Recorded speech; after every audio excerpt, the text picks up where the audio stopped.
met, unlike when I sat across from John Hamm and he had to remind me that we met. Played 9 holes of golf with John Hamm, didn't remember. Mr. Handsome made no real impression on me at all.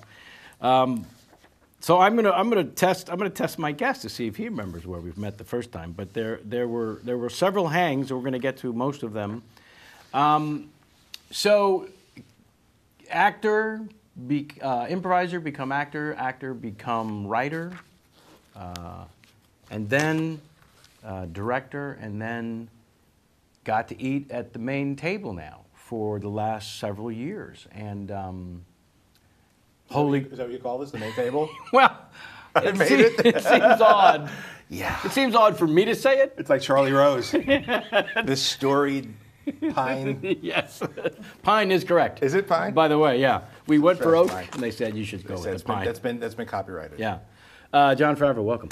So, long time coming. do you, oh, buddy, do you, you were very kind to reach back. Yes. I had reached out initially. Yes. And you had a career that was a little crazy in the moment. Yes. Yeah. Gets busy at times. It gets insane, and you're in the middle of something right now, Thank too. God. Yes, right? I am. Are you in prep? Prep, getting ready to shoot a pilot. Sorry. It seems like everybody's got one. It's like Susan Lucci walking around with the Emmys. Remember that on SNL? Yes. Everybody had an Emmy but her. Yeah, getting ready to do About a Boy pilot for NBC. So, but that's going to be shooting in about a week. In town. How wonderful is that to shoot in Los Angeles? It was in the email from Sean Ryan. He said, you only have to work a couple of days. It shoots in town. You don't take that for granted No other anymore. show does. Pilots especially. I know. I've noticed through the dossier that you've done several of these pilots, which is a sweet deal for a director because you own a piece in perpetuity, right? It is nice. It's definitely your you get your lottery ticket. Sure. What's really nice about it is that you get to work for a short amount of time Right. with all new people. Right. And you get to sort of jump in there and try things you wouldn't normally do on a full feature, different way of photographing, work with a different assistant director, different actors. Right. So work is always good and forces you to grow. And I remember I was doing, actually we were talking about it, I had done an episode, Judd had reached out to me years ago to see if I wanted to do an episode of Undeclared. It was one that you weren't on. No, it was right after. It was right after. It was the last episode. Yeah. And I was like, why not? And that led to me doing a pilot with Judd that didn't go, which led to me being offered Elf, which led to a lot of great things for me as a director. So work is always good. I think you should always take work when you can. The pilot you did for Judd that didn't go is ultimately a piece of the bridge that led to Elf. Yes. Because one of the things I was looking for in the dossier was that bridge. That was the bridge. Judd Apatow was the bridge. Because that was... Because Jimmy Miller worked with him and worked with Will Ferrell, and I was hired as a writer for Elf for like a year before it went, and then with the hopes that I would direct if it went, and I did. Wow. Because that was a big change of gears, and... well, it was a hit. And so that's all anybody cares about in Hollywood. If you have a hit or a miss, they don't care if it's good or not good. No, absolutely. If it's a hit, that opens a door. If it's a miss, if it's a miss that's good, it still works to your favor. Yeah. And when it's a bad and a miss, then you get timeout. For sure, but I mean, it was the first big studio comedy hit for Will Ferrell. Also, yes, kind of. It wasn't before. The only movie that I think like Night at the Roxbury was before, right? Then he shot Old School with Vince. Right. So I was aware, and actually on the set of that, but that wasn't out yet. Right. While we were filming Elf, that came out and blew up. Right. But that was a hard R, and so there was a little bit of him coming out in a PG Christmas movie on the heels of that. Was he sort of building on the trajectory? Yeah. And so there was a lot of hand-wringing about what's the personality of Elf going to be, because it could have been a darker film, and there was often talk of that. Right. But I felt very strongly it should be a family-friendly PG film, and it just showed a side of Will. And a lot of people in the improv community. Right. There's a lot of people I had worked with in Chicago that popped up. Amy Sedaris. Isn't she great? She's so good. Great guest, too. I don't know if you ever had her. She's Just We'd love to. YouTube her and see her appearances. She we're insane fans. Stitches people up. I mean, people at home too. No, every time she's on Letterman, I stop whatever I'm doing. It has to. I have to. Yeah. She just is. But slices and dices you like in person, and she's just so quick. And I remember, so fast. And I used to be at Second City doing dishes and being a host. She was on stage in the back with Colbert and with Paul Dinello and who else? Steve Carell. Steve Carell was on stage. They were all in one company. Jesus. And so I got to watch them that's like the experience a lot of people have working the door at a comedy club. That was me. I was working at Second City, and then Farley and all the great people of that generation, and never knowing lightning would strike yet again after how many generations it hit in Second City. So in retrospect, I was there for yet another golden age. Well, let's talk about just that one little moment in time where you have that sense memory of your experience at Second City and what Amy was on that stage and what she meant, and then you as a director saying, I'd love you to come play in this film. It's great. It's great because you realize that you've got sort of a deep bench of people that that you can draw from. Right. That not only are you sort of reaching out to them, but you're benefiting so much because you're inheriting all this skill. And even little parts. Matt Walsh did a cameo there as being interviewed. Like just small little things that pop up throughout. Andy Richter, who I had known from the improv community in Chicago, was there. And the new people that they know. Right. Like Kyle Gass. There's a million great little pieces of casting that have, over time flowered into their own careers apart from that. Well, the standout for me on Elf that I was... and a kid named Jimmy Caan. A little kid named Jimmy Caan, who I had the pleasure of working with as well. The difference for me with Will Ferrell and Elf, the biggest difference, was it was really the first time the movie was on his back, on his shoulders. That is true. And you're 100% right to go from that hard R breakout, giant Animal House type embracement to this wonderful Christmas PG movie. And, there's been these moments as a writer and producer, you were there for Vince on Swingers. Yes. This great, great friend of yours who you saw and knew in your heart was breakout. It was not if, it was a matter of time. Right. And then with RDJ. Yeah. Arguably the greatest comeback in the history of mankind. Forget show business. If you count from where he was to where he is, that's a big, big amplitude there. A 12-year-old's bed in Malibu, I think, goes the story. The last time. I love live streaming, but we can't. I just have to sit here like. But honestly, he is a hero of mine. Yes. Because life doesn't often show you the door as much as you can show yourself that door. People who go through various programs talk about hitting the bottom. Yes. And those of us who've loved him from the first time we saw him keep hitting that bottom. And then he finally kind of got to that place where I think just about everyone, but in fact Mel Gibson, who was still giving him a big thumbs up and whatnot, everyone was kind of like, it was a heartbreak. It was a heartbreak because it just seemed to be over. So, of course you've been asked, but I have to know, what is that like when you finally get your shot to do Iron Man and RDJ is your guy? Yeah. You know it. You know he's the guy. It was one of the, now Iron Man like now is big business, but at the time it was sort of a pilot film for a new studio trying to frugally make a film as a negative pickup that would be distributed by a studio. Okay. Trying to follow the model of what they had done at Marvel with their partnership with Fox. Right. Keep costs to a certain level. Don't make it cast reliant. Use the heroes and the Marvel characters as the brand. Have a good trailer, try to make as good of a movie as you can, but do it within your means.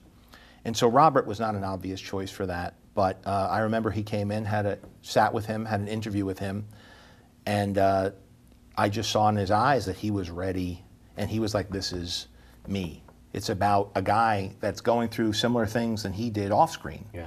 A guy who had not made the most of his opportunities and had been handed the keys to the kingdom at a younger age and didn't know what to do with them, and now it's about second chances. Right. And for me it was great because I can't relate directly to a story about a kid in high school like Peter Parker. Right. I remember what it was like, but I can't bring anything personal to it. Right. And with Robert, understanding what dealing with fame, being in the public eye, living a life on private planes, I've seen enough of that. I've gotten a glimpse of it, and he certainly knew what it was to be at the top and the bottom. And when you embarrass yourself, you're not just doing it like I did in college. Right. You know, it's in front of people because he was already. So it's a very humbling thing. And Tony Stark had gone through those things. Yeah. And Robert knew enough from his own experience how to bring some truth to it. And I knew if I could have him, I understood what the whole movie should be. And could I have done it without him? Would have been different. It definitely would not have hit that chord. And then when he came on board, you realized how many people were so excited to see this moment. Right. Both in the curiosity of the fans, but also people like Gwyneth Paltrow, Jeff Bridges. We got a cast beyond anything that we could have anticipated because people just were excited to be there for that partnership. When he was back. When he's back. And then he just destroyed it and has benefited and grown that brand. The partnership between, he's arguably the biggest box office guy now in the world. The partnership between the two of you allowed for what I believe was the difference between another comic book hero movie and a whole new generation, which was humor and humanity. The two of you brought both of those in such a way to a comic book setting that didn't exist before. Just didn't exist. We struck a tone that borrowed a lot from the independent film background that we both had. Right. And what was so nice about it, unlike Elf, Elf was a comedy, and I had a great time on Elf, and I couldn't be more proud of what we were all able to do, and the fact that we're part of the Christmas rotation is beyond. That's the high. If you had asked me, I would have told you that's what we were shooting for. Like, I want to be part. I want to be in there with Christmas Story and It's a Wonderful Life every year. Yeah. I want to be part of the fabric. Please. And we are, you know, and that's huge. That was that people tweet pictures of. I've just shown it to my 4-year-old loves it, and I love it with. That's how I remember watching Mel Brooks movies with my dad. Like him laughing at Blazing Saddles and me only understanding half the jokes, laughing my ass off. To me, that's a bonding experience between generations. I remember with my father, watching him laugh at the farting around the campfire, something I'll never forget. And to me, that's like, that's Citizen Kane to this day. And so to have that be Elf was a big thing. But the experience of making Elf, because it was a comedy, everybody has an opinion about comedy. Oh boy. And sometimes you're balancing between story and comedy, and sometimes you have to defend cutting a joke, which is, to some people sacrilege. Right. Some people understand it, and to some people it's let's get the best joke for the story and the character. Right. And everybody has it's a sliding scale that everybody has a different opinion, but everybody, and you could have people who are experts in comedy and very funny people who just have different styles of doing it sometimes. And I'm not good at defending my comedy. I don't understand it's hard to say why I like one joke or another. And I remember seeing on the laser disc of Tootsie, there was so many conversations that happened between Dustin Hoffman and Sidney Pollack about what jokes should be in or not, like him whistling for the cab in the man's voice was, I remember, if I'm remembering correctly, one where one did want it, one didn't want it, he put it in, got a big laugh, and ultimately felt good about including that gag, but it could have potentially hurt the reality of the film. That's right. And so you're constantly negotiating over what the tone of the piece is going to be. And it's good to have a balance between various people who have different tastes. And do you love that puzzle? I do love it, and I like to work with people with strong opinions about things that could balance things out. Right. But with comedy, because I don't come from a background of working a writer's room, being a stand-up, I kind of have an instinct, and it's hard to defend always what I want to do. And so I had a much easier time, like on Iron Man, where it's not a comedy, but I could make it as funny or not as I want. And since it's not called a comedy, the humor's not challenged. If a joke misses, it's a drama. If half the people get the joke, it's okay. Yeah. But if you're doing a sitcom, and not every joke nails the test wheel, you're not doing a good job for those people. That's a great way to articulate. Do you know what I mean? That. Absolutely. And so I think that the sense of the humor in Iron Man was very similar to like in Swingers or something, where sometimes it could be there, sometimes it can't, sometimes it could go over the head, sometimes it's subtle. It never subtle. felt forced, and it was about the character's charm. Yeah. And the reason I said humor and humanity is because his humanity came from his sense of humor in such a big way. Not just his generosity that you would see in small moments. But they weren't jokes, they were Robert doing his thing. And that's, to me, that's to me, as a director, the most fun.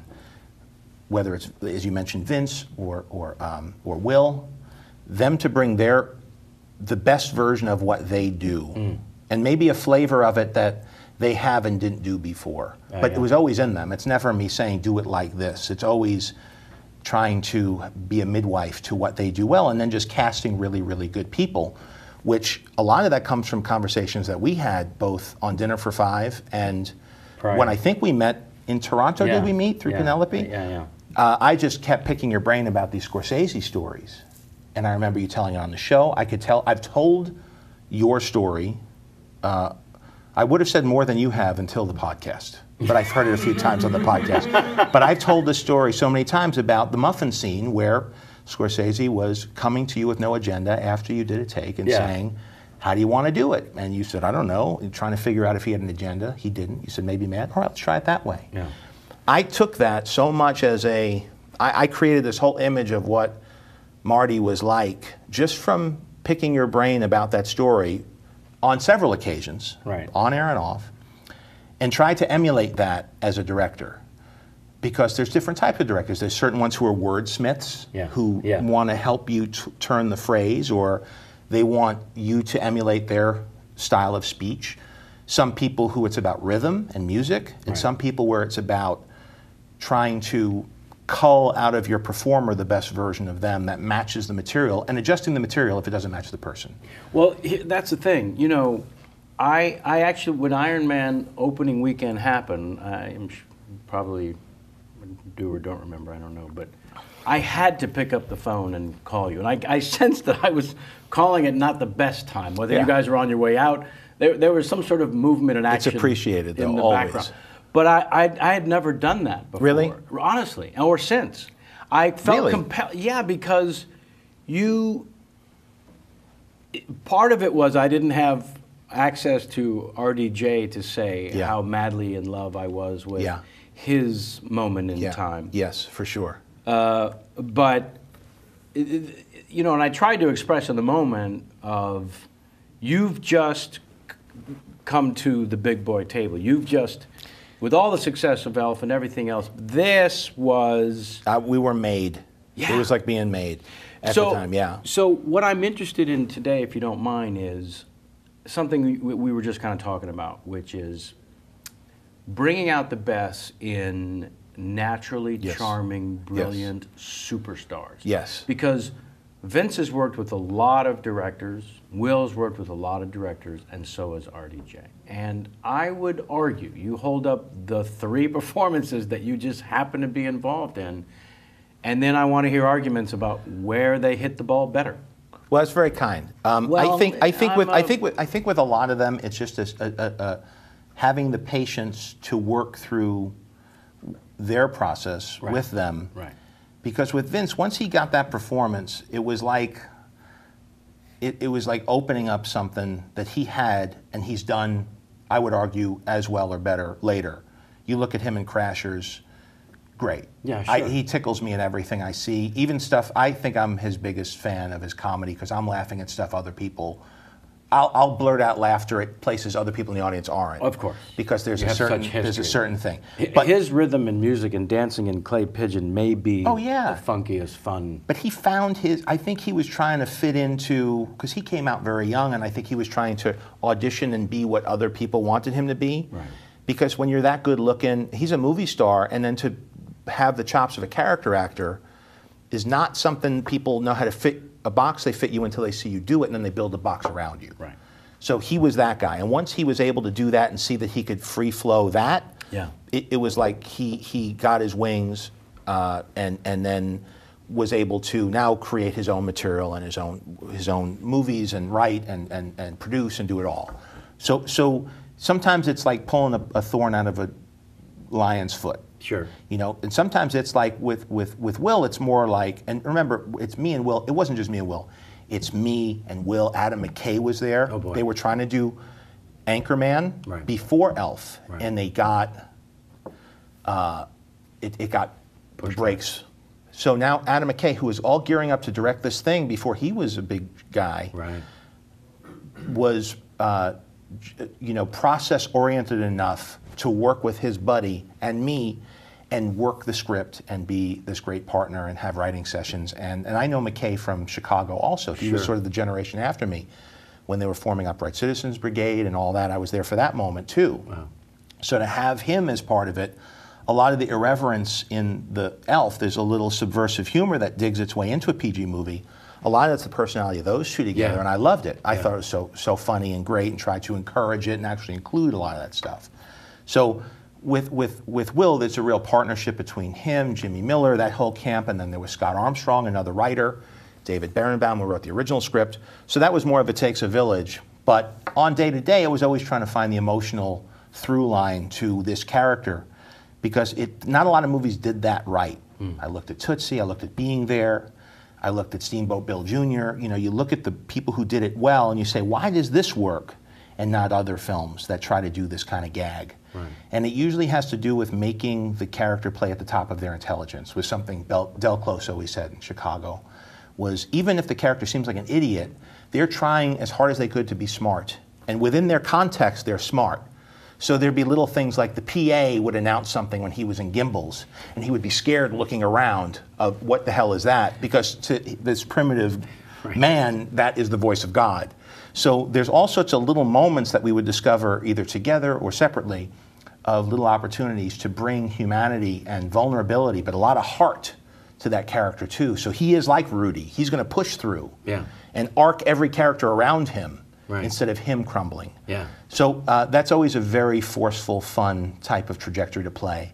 And there was just something about that visual and him, and you know him, he's a very big-hearted, nice, sweet guy who plays gruff characters, but you like the gruff characters because you could see through the character and see that he's actually got a big heart. Yeah, he has an instantaneous and infectious love that you can't get away from. Yeah, he's just a good dude. Yeah. And he was a very trusting, great partner, and we both grew a lot, and it was a scary moment for him. He was hitting in the midst of it.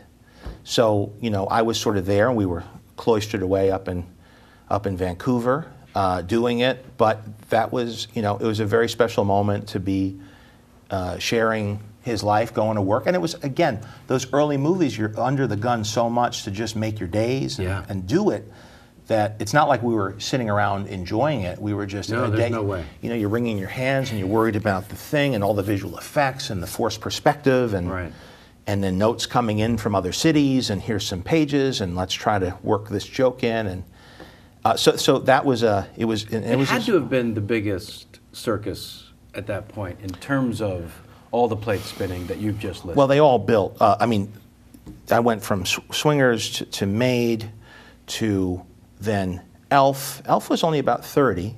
You know, it's a huge budget for me because Maid was 5, I think. Well, or 6, right? And then after that was Zathura, which was, I think, 60 or something. So they all got incrementally bigger, and then Iron Man. So I kind of climbed the ladder budget-wise, so I always was ready for the next step to have more responsibility. Through the research that J-Mac was kind enough to amass for me, I was thrilled and kind of moved that your dad was taking you to see Kurosawa films. Scorsese. How old are you now when this is happening? 70? You know, it was the divorced years, so it was probably 7 to 12, and then maybe older even then. So yeah, from the earliest years was 7, and usually, you know, I usually figured out by looking at when those films were released. But I would go to revival houses, so I didn't see Godfather 1 and 2 when it first came out. I saw it like in the revival houses in Greenwich Village with my dad. Sure. But West Side Story. But this is all his idea. Yeah. Yeah. John, I want you to come with me and see. Well, that's been my film school ever since too. I mean, I had, you know, if you look on the refrigerator in Swingers, I got a New Beverly schedule. That was really my life. I was, you know, it was pre-VCRs when I was first seeing the stuff. If you didn't catch it in the theaters when it came out, it wasn't on TV, you weren't seeing that thing. Yeah. And so yeah, I remember Kurosawa. There was always, there's always the things that had an edge to, like the promise of violence. Yes. Those are the ones that you're sort of sitting forward, and little do you know you're actually getting indoctrinated into classic movie making. Right.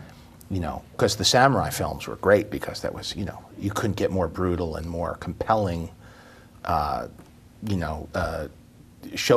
than that. Right. I just loved the samurai movies so much, so much. And then. But how amazing to take a 7, 8-year-old. I was a little older for those. Okay. Younger, I went to Broadway with him. Yeah, he would take you to the standing room only. Yeah. You guys would stand in the back. I back. saw Grease a bunch of times. Yeah. Frank Langella and Dracula. And so instantly that live thing on stage, is that grabbing you also? I do like it. And I would do school plays, so there's that mix where you're half excited, half jealous. Yeah. It's a good mix. Yeah. But I think so much of it is, I guess what I didn't understand at the time, and now do that I'm a dad, is you're forming your opinion based on what you're watching with who you're watching it. Yeah. So you're getting cues from your old man. The first round was Mel Brooks and Woody Allen. Sure. Sleeper, Blazing Saddles. Got the nose. He's got the nose. Yeah. And I was, laughing, seeing him laugh. You're imprinting. Yeah. You're not judging. You think you are, but you're imprinting. And you now have this with your son. Now I have it with my son. Yeah. And you realize that those moments, it's going to, we saw The Sting together. I took him to see The Sting last night. And I usually start the same way. Like at a theater? At a theater. At the Aero Theater in Santa Monica. We saw, what was John presenting, Jamie? We saw him at the Aero. It was a black and white. No. It wasn't at the Aero, but it was. They had a piano accompaniment. Buster Keaton. Buster Keaton. Yeah. I've spoken about Buster Keaton a lot. Yeah. I used to go see Buster Keaton at the Silent Movie before I made Swingers. I would go to the Silent Movie Theater on Fairfax. Yeah.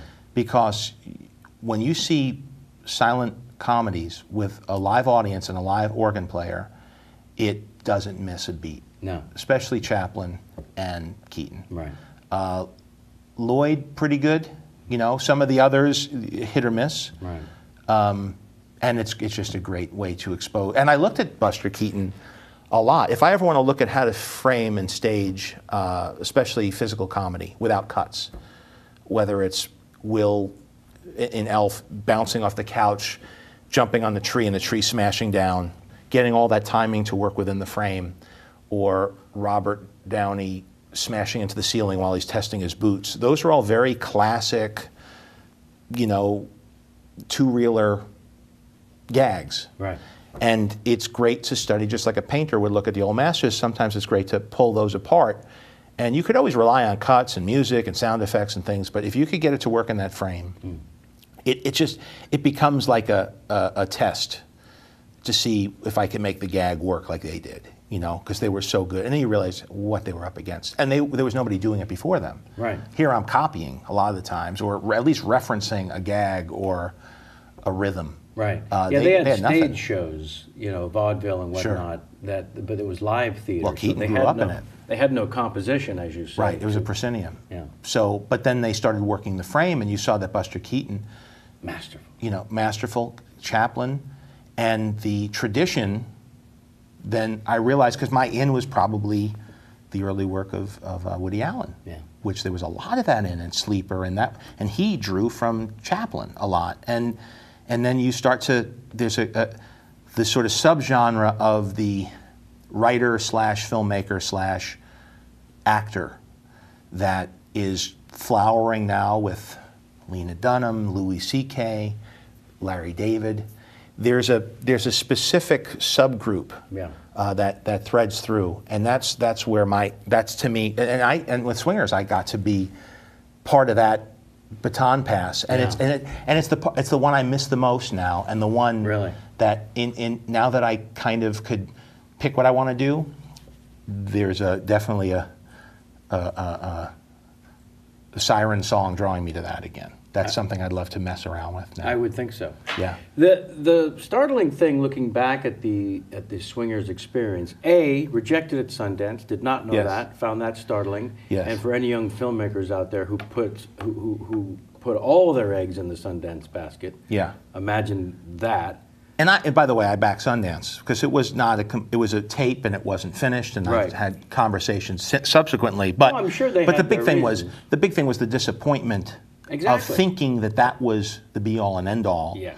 But have been there since, and still think it's the most relevant and important for the history of independent film. Yeah. For your personal experience. But for my personal journey. In the moment. Well, not getting into Second City also. I never performed on stage there. So all the big doors slammed in my face. You know, lots very of pivotal moment. Yeah. And but that's good training. Jersey Boys just fell apart a few months ago. It happens still. Wow. I was supposed to direct that. So you don't, and I think being an actor teaches you good lessons in resilience and understanding that sometimes the best things that happen to you are the worst things, and sometimes the worst things are the best things. And yeah, I mean, as a stand-up, I'm going to liken it to I can never get away from either a routine, a moment, or an evening falling flatter than I had intended. That will continue to happen no matter how long and masterful I think I might be on that stage. Yeah. It's something that I can look forward to. And so instead of experiencing each one of those as, what the hell am I going to do now? No, they're growth. Oh, they're growth fantastic. spurts. Yeah. That's when it all, when it's going good, that's about dealing with the anxiety of all the success, figuring it out, having a lot of energy coming towards you, being Now grateful, what? Yeah. right? In the dark moments, that's when you grow. Yeah. It's like when you sleep, your brain metabolizes all of your, all these experiences and changes its neuroplasticity to change your identity as a person. And then you come out as a transformed next step version of you that's going to be equipped for the next leg of the journey. I hate that all the cliches about you learn more from failure than success are so fucking true, but there's no way around it. No, that's true. Because you're having your mettle tested. Sometimes it's nothing more than that. How much can you withstand? For me, yeah. There are certain people, there are the Babe Ruths of the world, though, where they're just in the Larry Birds, where they have a certain talent and they excel at one thing, and it's about just achieving greatness in that one area. But usually those people are sort of on a rocket trajectory down one path. Yeah. For people like me, and I would group you in from how I know you, it's about finding different, the water finds its own path down to the sea through everything, and you have to embrace that, riding that through and finding your path through it. Otherwise, you're just going to get in your own way too much, and there's nothing worse than bitterness or frustration, because you can screw up your own story. For sure, and cynicism, I think I've spoken about it before, but when Conan left The Tonight Show, his last broadcast during that brief tenure was saying, there's no place for cynicism in all this. I refuse to allow it to set in, and that was a guy struggling, with it. God, yes. As a person, And the most subversive comedy in late night at the time, or arguably to this day. Right, and subversive comedy is usually built on a foundation of some type of anxiety or feeling that you're reacting to the world in a way that you're not necessarily trustful towards what the universe has to offer, and that leads to a type of comedy. And as you grow out of it, that's always very interesting to me, to watch those transitions as people attain life's lessons that change them, or having a kid, or I know you're not big on kids. That's not your big. That's not your big one. I'm in favor of children. You like them, but your whole thing was if you hear a baby crying on a plane, right? Was that one of your bits? I might have mentioned that, but I didn't write the bit. Oh, you didn't? Well, I mean, I didn't come up with this analogy with it, but if you hear a baby crying on a plane, if you're like, I should help that your first reaction is, oh, that poor child, then you should have children. If your first reaction is, what's he doing in first class? What Paul Lynn once said, drunk in first class. Do you know that story? No. Oh, God. The baby was drunk in the baby should have been drunk. Paul Lynn's drunk in first class is 100 years ago. And it was some coast to coast, or maybe even to Europe, long flight. He just wants to drink himself into a stupor and go to sleep, and the baby won't stop. And he allegedly cried out, "Somebody shut that kid up before I fuck it." Just horrible. That's the singular, worst, most heinous thing. That's not what a center square should say. No. Were you aware? I will say, before we get into it, can I talk about Freaks and Geeks for a second? Please. We're talking about so I try to turn my kid onto, looking for things that I could experience with my children, especially my oldest son, who's preteen. So I remembered for some reason Superbad being not such a hard R. So I was like, hey, let me, I could not have ripped the Apple TV out of the wall fast enough on that one. So I was like, well, no, not this one. We literally got like 2 lines of dialogue in. Okay, Daddy remembered that one wrong. But we went to, on Netflix. Yeah. I'm not getting anything for any of this, but maybe it'll. I think that's how we watch. Maybe it look at the Netflix. No. No, you had to rent them because only recently came on streaming. Okay. I remember Jed had talked about because of the music rights, it was very hard to get that on DVD because I was working on Undeclared. I had not seen Freaks and Geeks, and I downloaded it. I said, hey, take a look. Maybe this is something we could watch together to get him off of YouTube for a second. Not that YouTube's not wonderful, great peer-to-peer sharing. But when you have an 11-year-old, there's take a minute, take a breather. Let's try to bond a little bit. The next step is go outside and throw the ball around. With well, let's not get nuts. But we maybe online we could throw the ball around. But we looked at it, and my family sat down and watched it, and hooked. Yeah. Episode 1, hooked. And it was like finding the Dead Sea Scrolls also, because you see who was on the show, all the people that came out of it. It was like the center of the Big Bang. Yeah. Between Paul Feig and Judd and Jason and Seth and all these people that I know and have worked with. And Franco, oh my God, everybody. Just go down the list. Sam? And there's always got to be one dud, but not at all. So that actually is. We started watching it. So I started now getting to the point where, come on, kids, let's watch. And then we were running out of time. I started binge watching it on my own, and I watched the whole series. I watched the whole series in like an unhealthy amount of time. And I say, talk about a show that never jumped the shark. That was moving, inspiring, and that was exactly the age I was. The music was perfect. Wow. I was in both groups. We've heard a lot of that. I was a geek and a freak. Well, you sort of transition from one to the other, and just so spot on, thoughtful. And I was just kept shooting Judd texts all through it, saying, "Oh my God, this is amazing." He says he's like, "Watch him slow." Because there's only a few, and some of them we really did right, and boy was he right. And then I reached out to Paul also. I was like, man, it's like what you did with me. Yeah. And by the way, Seinfeld made that call to me after Swingers, and it's a moment you'll never forget when your peers reach out when they have when nothing's in it for them, and except to say, "Attaboy." And so it was just sort of, especially with Freaks and Geeks, which is how many a decade ago. Yeah. But still, you want to reach out, and we do.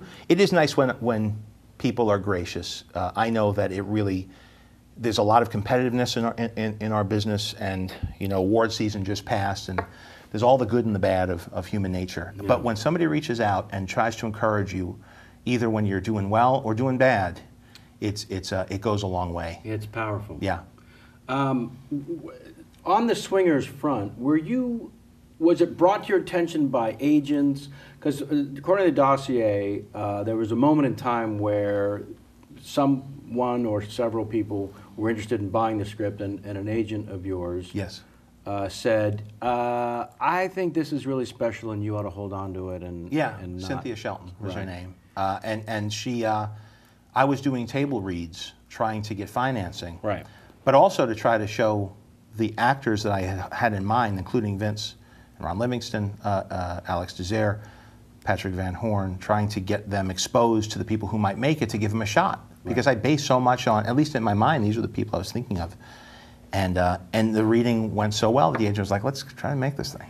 Well, was there ever a moment, because I don't know if I'm feeling this way because Swingers set off a wave, or there must have been a wave before Swingers of struggling actors or struggling comedians saying, well, I'm going to write kind of what I've been going through. Yeah, there was a bit of that. There always is that. Yeah, because I remember you were saying in one of the interviews that when you were writing it, it hadn't dawned on you that you were writing your story. You were just writing at all.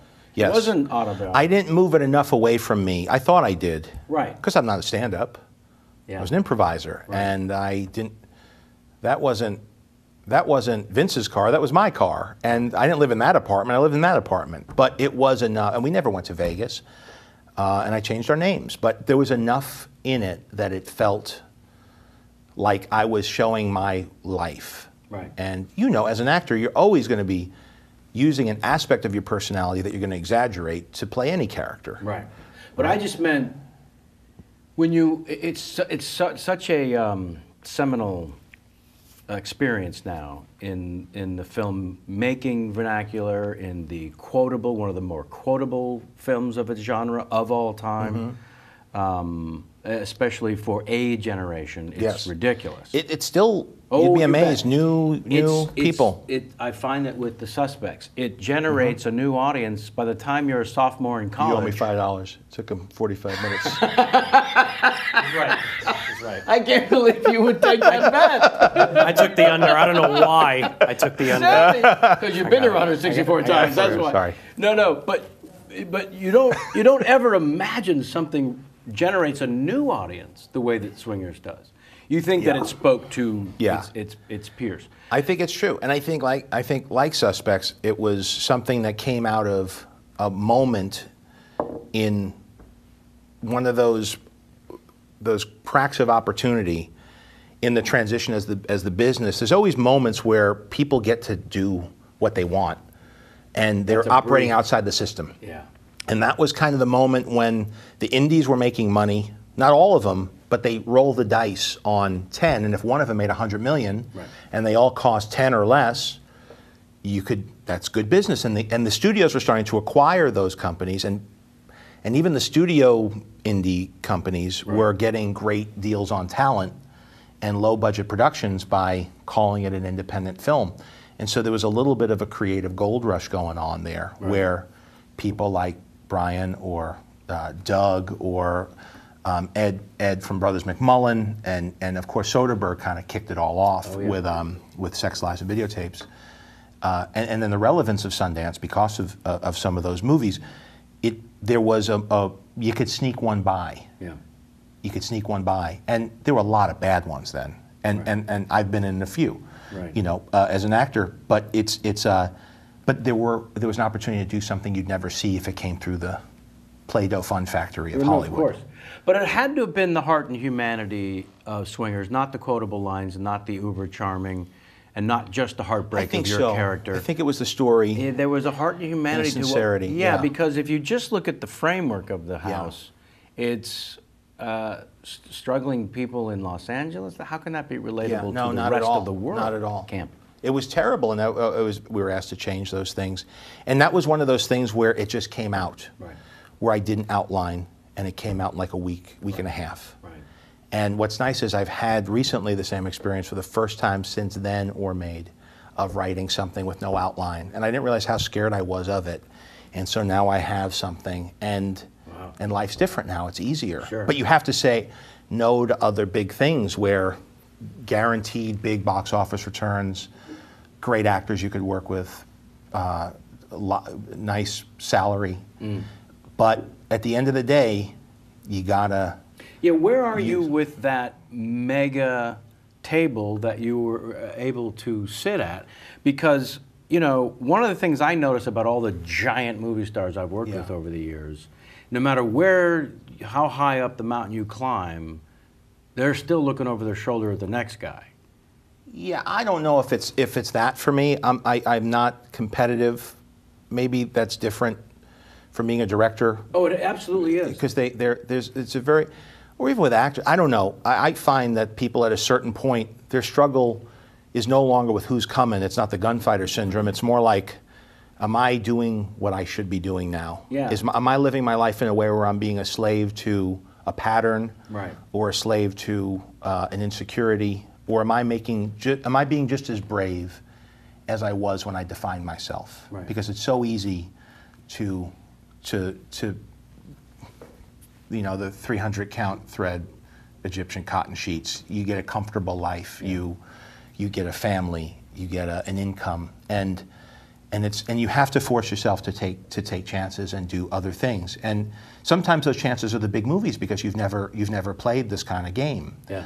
But I think you got to kind of step out of your comfort zone and see what that voice in your head that got you here is telling you to do, is whispering to you, and turn down opportunities that might not seem to the rational part of your brain like the smart thing to do. Right. But you have to follow the muse. You have to follow that voice. At You least have sometimes. to challenge yourself and maintain a little bit of insecurity. Yeah. About what you're going to do. Yeah, and As know you're opposed going to the safe get route. knocked around. Yeah. You're going to get screwed. I want to invite in our audience here who have some questions for you. How is the new YouTube chat room Is it going well? experience? Is it horrible? There's a cringe over there. Yeah, I see. What's It's wrong? cringy. It's not what we're used to. It's not. Nobody likes change. No. Yes, we fear change. What happened? Well, we have a group of regulars that gather for the last 164 shows, and the thing with YouTube is it's opened up to the comment section. I think they were saying. Yeah, that's it. Like this, whatever you type in here lives on forever on YouTube in the comment section. Well, that's exciting. That's great. That makes for nice open discourse. So I'm hesitant to what. All right. I'm Well, typing these here. we have something on the show you may have noticed from the wealth of episodes you've enjoyed yourself. We asked the audience to put together questions for the guest in a this or that Coke or Pepsi, no correct answer kind of thing. 5 questions at a time. Nothing like nice free association after that preamble. Thank you. And we call them a Tweet 5. Look who's here for you. Hey, Dick Keckner. He was at the Second City when you were there. He was an upperclassman when I came in. Yeah. At Improv Olympic, he was studying with Del Close. A funny man, Dave Keckner. Yeah, just And killing it in movies now too. yeah. You can't stop that energy, that force. No, it's just a matter of smart guy, time too. before someone puts him in the right thing, and then it explodes. He's kind of done it, and it's also like I want to hear what his idea is. That's what's happening now too, with thanks to narrow casting and budgets of all sorts. You could play in all the different ballparks.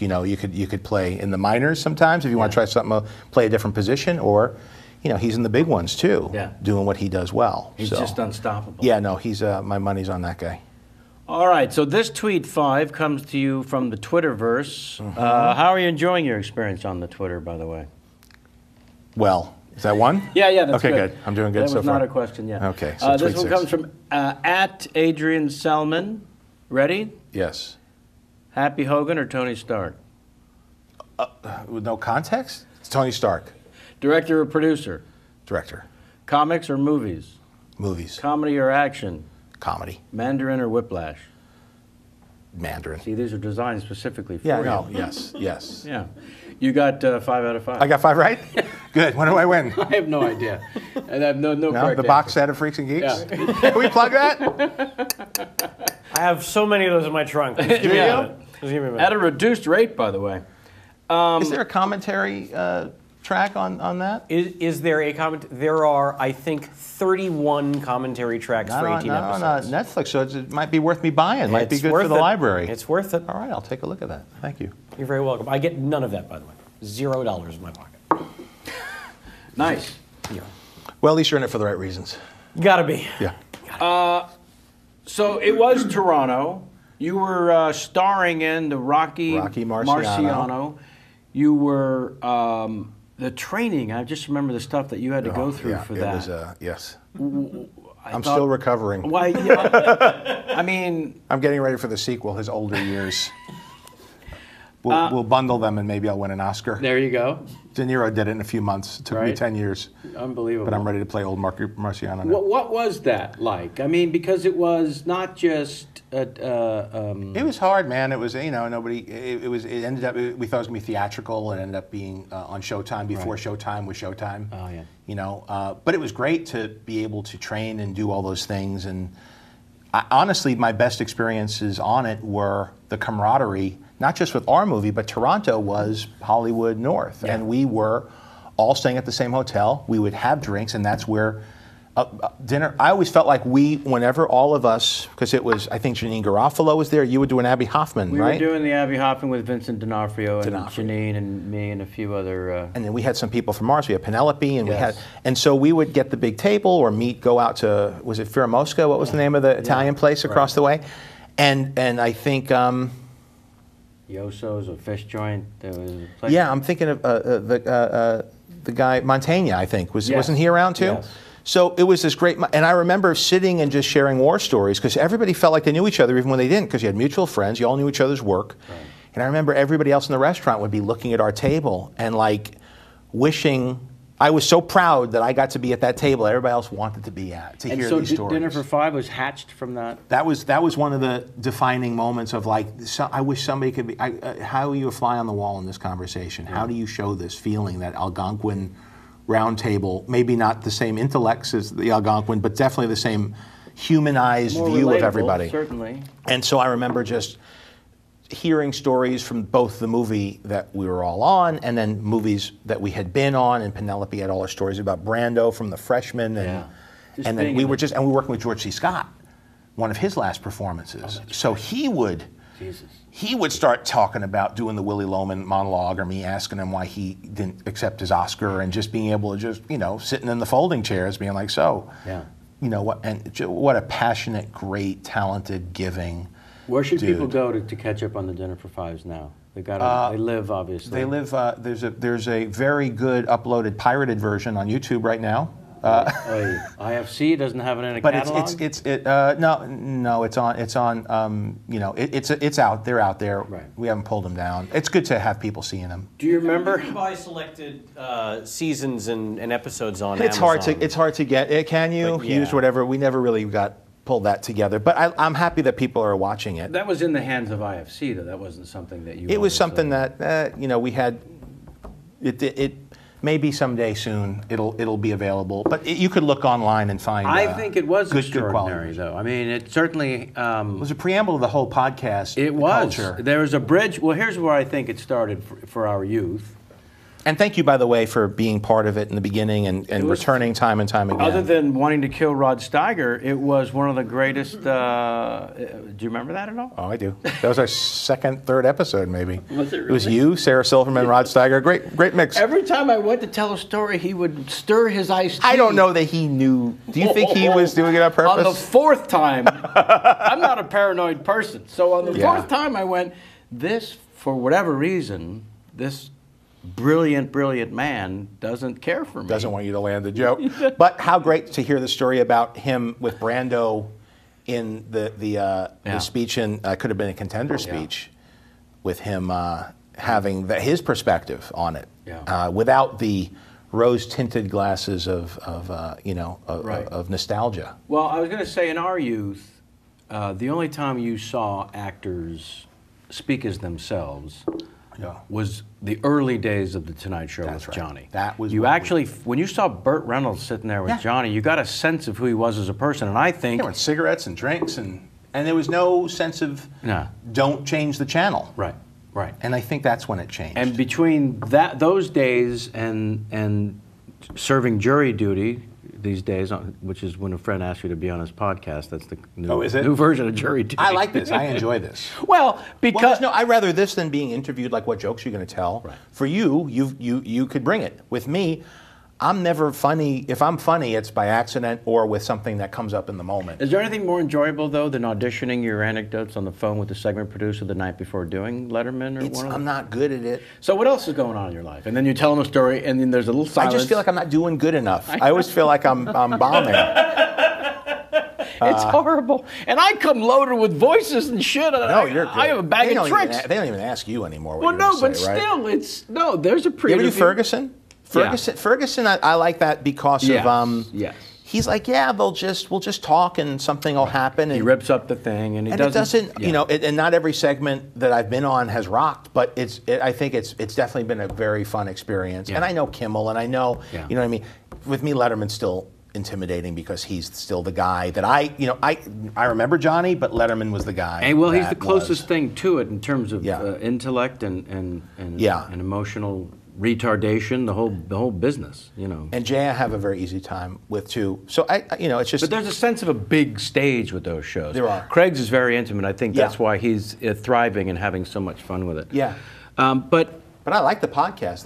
This is fun for me. I enjoy this because you could really get at the truth, and it doesn't feel like if you don't soundbite it, it's going to be lost. Right. We could get to the point. Yeah. And I had that experience on Charlie Rose as well, which is another thing that I sort of, because Charlie Rose, you remember, it's all, well, this half is Charlie Rose. Right. This half is, I'm not sure what this is. This is Wayne's World. But with Charlie Rose. Ah, that's beautiful. There's a sound bite. There's a sound See, bite. we'll get to it. Yeah. Okay, can you say that tomorrow on the show? No, I can't. But with Charlie, there's robotic cameras. Yes, and so with Dinner hiding for in Five, with Dinner for Five is always like, and it lulls you into this relaxed. So with Dinner for Five, we always had long lenses. Oh, I remember. We never yelled cut, action. We'd roll into it, Yeah. and always would cut out if somebody said something that they felt that they shouldn't have. Right. We always wanted to. Yeah, there was that freedom. I remember very well. Just like here. Yeah, of course, anything you want taken out. That's why we had. We'll go back in time. Disclaimer. Yeah, no, there was a sense of, I remember coming up to you and saying, yeah, you know that thing I said about maybe you don't keep that. Yeah, and we always pulled it. Yeah. Because you always got to a more relaxed atmosphere, and there's some great But stories. you said you were thinking about, even then, there was an opportunity, late 90s, to possibly stream live. That was my initial vision for it. Yeah. Was essentially this. Right. Except with a dinner being served. And it just wasn't there yet. And then I had done Ted Demi's show on IFC. And I remember it was very relaxed. Right. And again, whenever you're not shooting for the whole audience, but narrow casting to a specific audience that could really connect with what you're doing, Right. and I think podcasting is That's what it is. ultimate version of that. Yeah. You could make it the guests that you know would be the best guests for your conversation, and not trying to compete for viewers. Right. And IFC was able to, for them, we did it as a one-off, Right. and then it got such good response that they asked us to do more and more, and we ended up doing 50 of them. Yeah. But it was a very great learning experience. I don't know if you've had this experience, but it feels like I experienced more of my life on that show than when the cameras were off. That was my social life. And it was a great excuse to call people up and say, let's go out. And not a lot of people do that. Right. Falk did it. Yeah. Peter Falk used to do it. Yeah. Go to Guido's or whatever it was called on the West Side, and you'd have like 10 people sitting around. Or Norby. Give me some of your experience, if you don't mind, of the when you guys did the movie Made, because you got in that hip pocket. Because I've talked to Alan Arkin about it, of course. Yeah. And Ed Begley Jr. also, who stayed very close to him all the way to the end. Yeah. You know, he was such an original and such a unique personality and talent, but crazy smart and ridiculously creative. So I'm just curious, as you're trying to have him flourish the way that later Will and RDJ would. Well, that's a different style of it. That's like, oh my God, I can't believe I could work with this guy. Wait till you see what this guy could do. And that's like, I would put him in that category, Peter Falk, Bob Newhart on Elf. It's like, that wasn't a surprise to anybody except the people who had never seen him before. And it's just, and then the people who know that body of work, they bring their history. We don't differentiate. It's not like we walk into a movie theater and forget everything we know about those people. That's the blessing and the bane of our existence, is that you're bringing baggage in with you. And it could work to your advantage, like with Robert, where he was bringing a backstory to the role of Tony Stark, you know? Or Vince, where he was bringing the experience of, he's an unknown actor popping into this movie, and you're watching him turn into somebody before your very eyes. About Burt Reynolds seeing him on The Tonight Show and so comfortable with Johnny. That's one of the reasons I think he maintained star status for 10 straight years. Sure, and his movies reflected that with the outtakes, and him and Dom DeLuise, who lucky enough to get to know him through the show as well, or Ocean's 11. Right. I mean, I was very surprised that they were going to remake that, because I was like, how much of it was just watching The Summit? You knew they only did 2 takes of it. Well, you had Soderbergh and great actors, and they did a great job with it. But at the time, it was not an obvious thing, because so much of what I thought the charm of that thing was not the storytelling, but was you were getting to look behind the curtain of the fantasy of what these guys are doing when they're running around Vegas and figuring out what happened right after rap. Yeah. And that was part of the fantasy, right? But Peter Falk was one of those where you're inheriting some of that. You know, here we like to improvise, and he comes from that Cassavetes tradition. And also, everybody thinks of him as Columbo, but the people who know realize that he was really Murder Incorporated. Yeah. So he was to show that other side of him, and to be able to craft a role where he could just kill it, and did, and just so much fun. And what a, you know, there are people you encounter, you start to realize that in our line of work, there are these people who just have this magical thing, and they work on their skill and their craft, and they work hard, and they could either honor that or diminish it, but it's like Moneyball. They've got a great swing. They can get on base. Yeah. And there are certain people, when you see them, as a society, as a culture, as a human species, we recognize that. And he was one of those people. George C. Scott, I worked with, had it. Chris Farley had it. And there are people who have it in degrees too, but there are certain people where they just feel like these monoliths as people, where there is an energy radiating from them. And if it's harnessed properly, they put out a lot of wattage and make you want to watch them. And that's, I guess, what I'm learning. Yeah, compelling. What I'm learning as I get older is that, because as an actor, when you start out, you think, if I could just learn how to audition properly or get the right headshot, I'll have that thing. But as you're on the other side of the audition, you realize that you're looking for a quality. Yeah. And sometimes you could learn it, and sometimes you could free it up in yourself. Clark Gable did.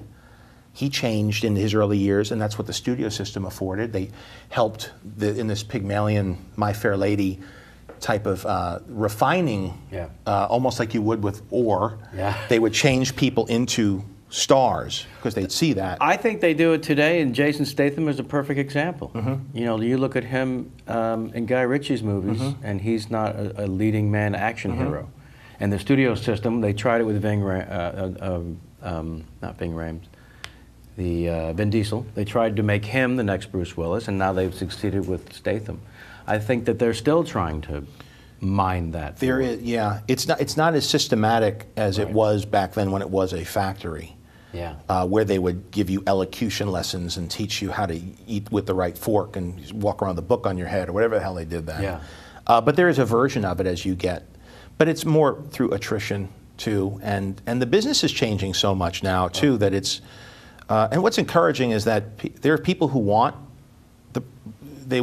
to consume stories and content, and then but the old models just don't work as well, and just a matter of finding the right model for how to deliver content that's specific enough to the audience out there.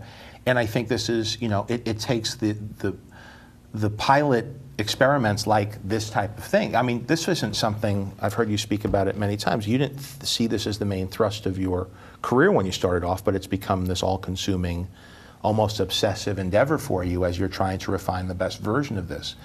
And as a viewer or a listener, it's something where if there's somebody on your show, I know that I'm going to get everything I want from your specific perspective, which is going to be different than the Nerdist perspective. It's a different generation hearing them speak to somebody of like Mel Brooks' generation. Yeah.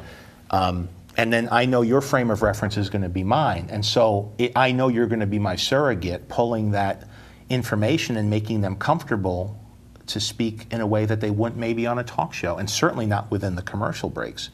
So you could seek out exactly what you want of the thousands of hours of content out there online, and you could find that moment that speaks right to what your curiosity is. And so you learn and you're engaged in a way that you haven't been able to before.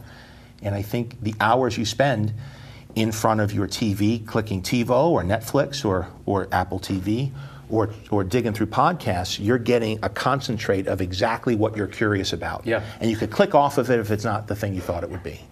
And so it's a wonderful time for having your curiosities quenched, and I see it in my children. Well, I was going to say, given all those opportunities and given that new menu, how does your 11-year-old son sit still for the sting? That's a hard one, you know, it is. And he, you know, and an hour and a half into the 2-hour and 10-minute movie, he's like, how much longer? And I'm like, hang with it. Just watch what's happening. I'm explaining to him what a wire, what a gambling house with a wire is, with the horse racing and how poker works, and why and who that guy's a Fed and that guy's a bunco cop from Chicago. And so, sort of quietly whispering as not to disturb the full house, by the way, for the show. And saying, just watch, it's going to pay off soon. Hang with it, trust me. And by the end, he's like, that was the greatest. Yeah. But how much of that is it's the greatest because I was sitting with him? A certain amount. Like I saw it with my dad when it came out in '73, and I was his age. So much of it is you're going to have that moment with your kid where they're going to remember that you were together, and that's what's going to make it charged and magical and give it a valence. So choose what you direct them to, because they're going to go back to that thing when you're gone. Yeah. And they're going to say, Dad thought Mel Brooks was, my dad laughed at Woody Allen. Let me learn about Woody Allen, or this music, or that. Yeah. And they'll rebel against it, but they'll come back to it. And that goes for religion, that goes for storytelling, television shows, music, anything. And so as it being a dad, that's the fun part of it, is that you realize that. Because I have such vivid memories of episodes that were only 2 hours long. And because I think of Blazing Saddles like I'd seen it 50 times, but I know I couldn't have because there was no video. No. I watched it once or twice. Yeah. Or Animal House I saw 4 times or 5 times, and I know, Yeah. It's not like an album. It's not like The Stranger, Billy Joel. I know it because I listened to it over and over again. I only saw that movie a couple times. That's but right. But you're so impressionable. Right. And it feels like with the internet, it feels like my kid is like in the little Superman capsule, just getting programmed. Yeah. And so you hope the right stuff's getting in. You try to encourage the right stuff getting in. But these kids, this is like a super generation that's coming up next that's native to all of this information. And they chase what they're curious about, and they could learn much more than we could have watching The Love Boat and Manimal, or whatever the hell we were. Well, I'm slightly older, so it was Wild Wild West. Artemis Gordon, one of the all-time great, inspiring character actors. How many people clicked off? Do we get numbers from YouTube? You know we were up for the same job? What? You got it. I auditioned in Chicago for the Rob Reiner silent. Oh, Morton and Hayes. Morton Hayes. That went wide, my friend. Yes. We were a part of a 3,000. We offered it to Penn and Teller initially. Really? And they said no, and then they said, all right, we have to build a comedy team from the 30s. Yes. And Rob was almost like in Spinal Tap, like a personality that was inviting you in, right? Yeah. I remember I got called back in Chicago early enough in my career when I thought, I'm close, The guy I did the pilot with, Joe Gozaldo, was a Chicago actor at the time. Listeners, thank you for supporting our show here. That'd be Kevin Pollak's Chat Show. I love being able to deliver this podcast to you for free, and I would like to keep doing it. Now there's a simple way for you to help.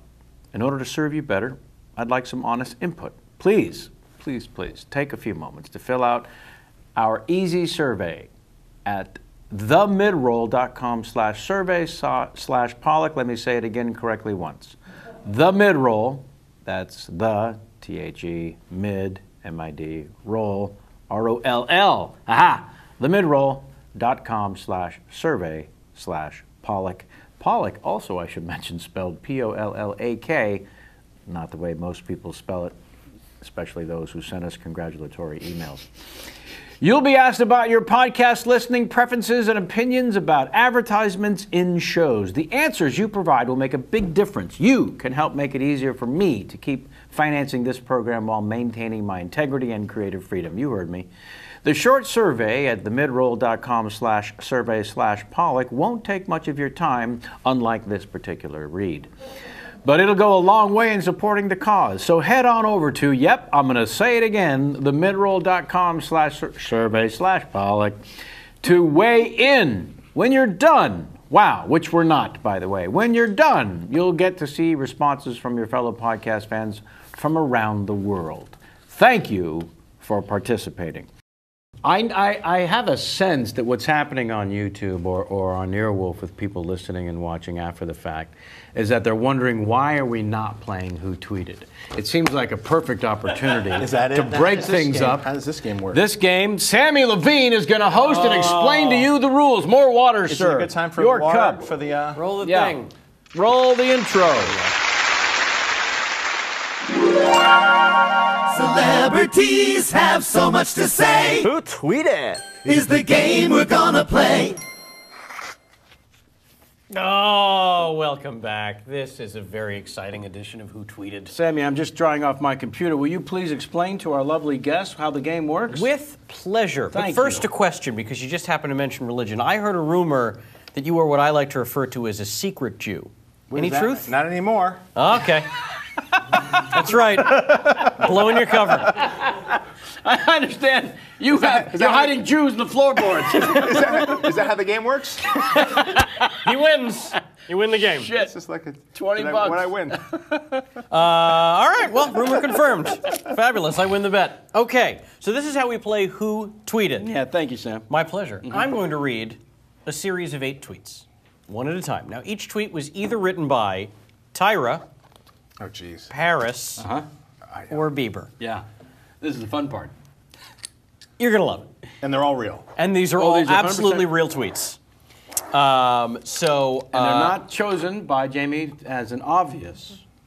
No, none of these The are. only editing is I take out obvious things, like if they use one of their catchphrases, like if Tyra would. I wouldn't even know what Yeah. the Yeah, catchphrase is. That's the only thing. But I'm glad you do. But Like if it said like fierce, like that's one of her things. Right. That's the only Tyra's thing. thing. Is that Tyra's thing? Yeah. Tyra says fierce a lot. the audience would, and the audience would get it like Smize. She says This guy. smize a lot. This Smile is with a your big- eyes. We like to break it up with the silly, so bear with Sure, it. no. All right, cool. Silly's okay.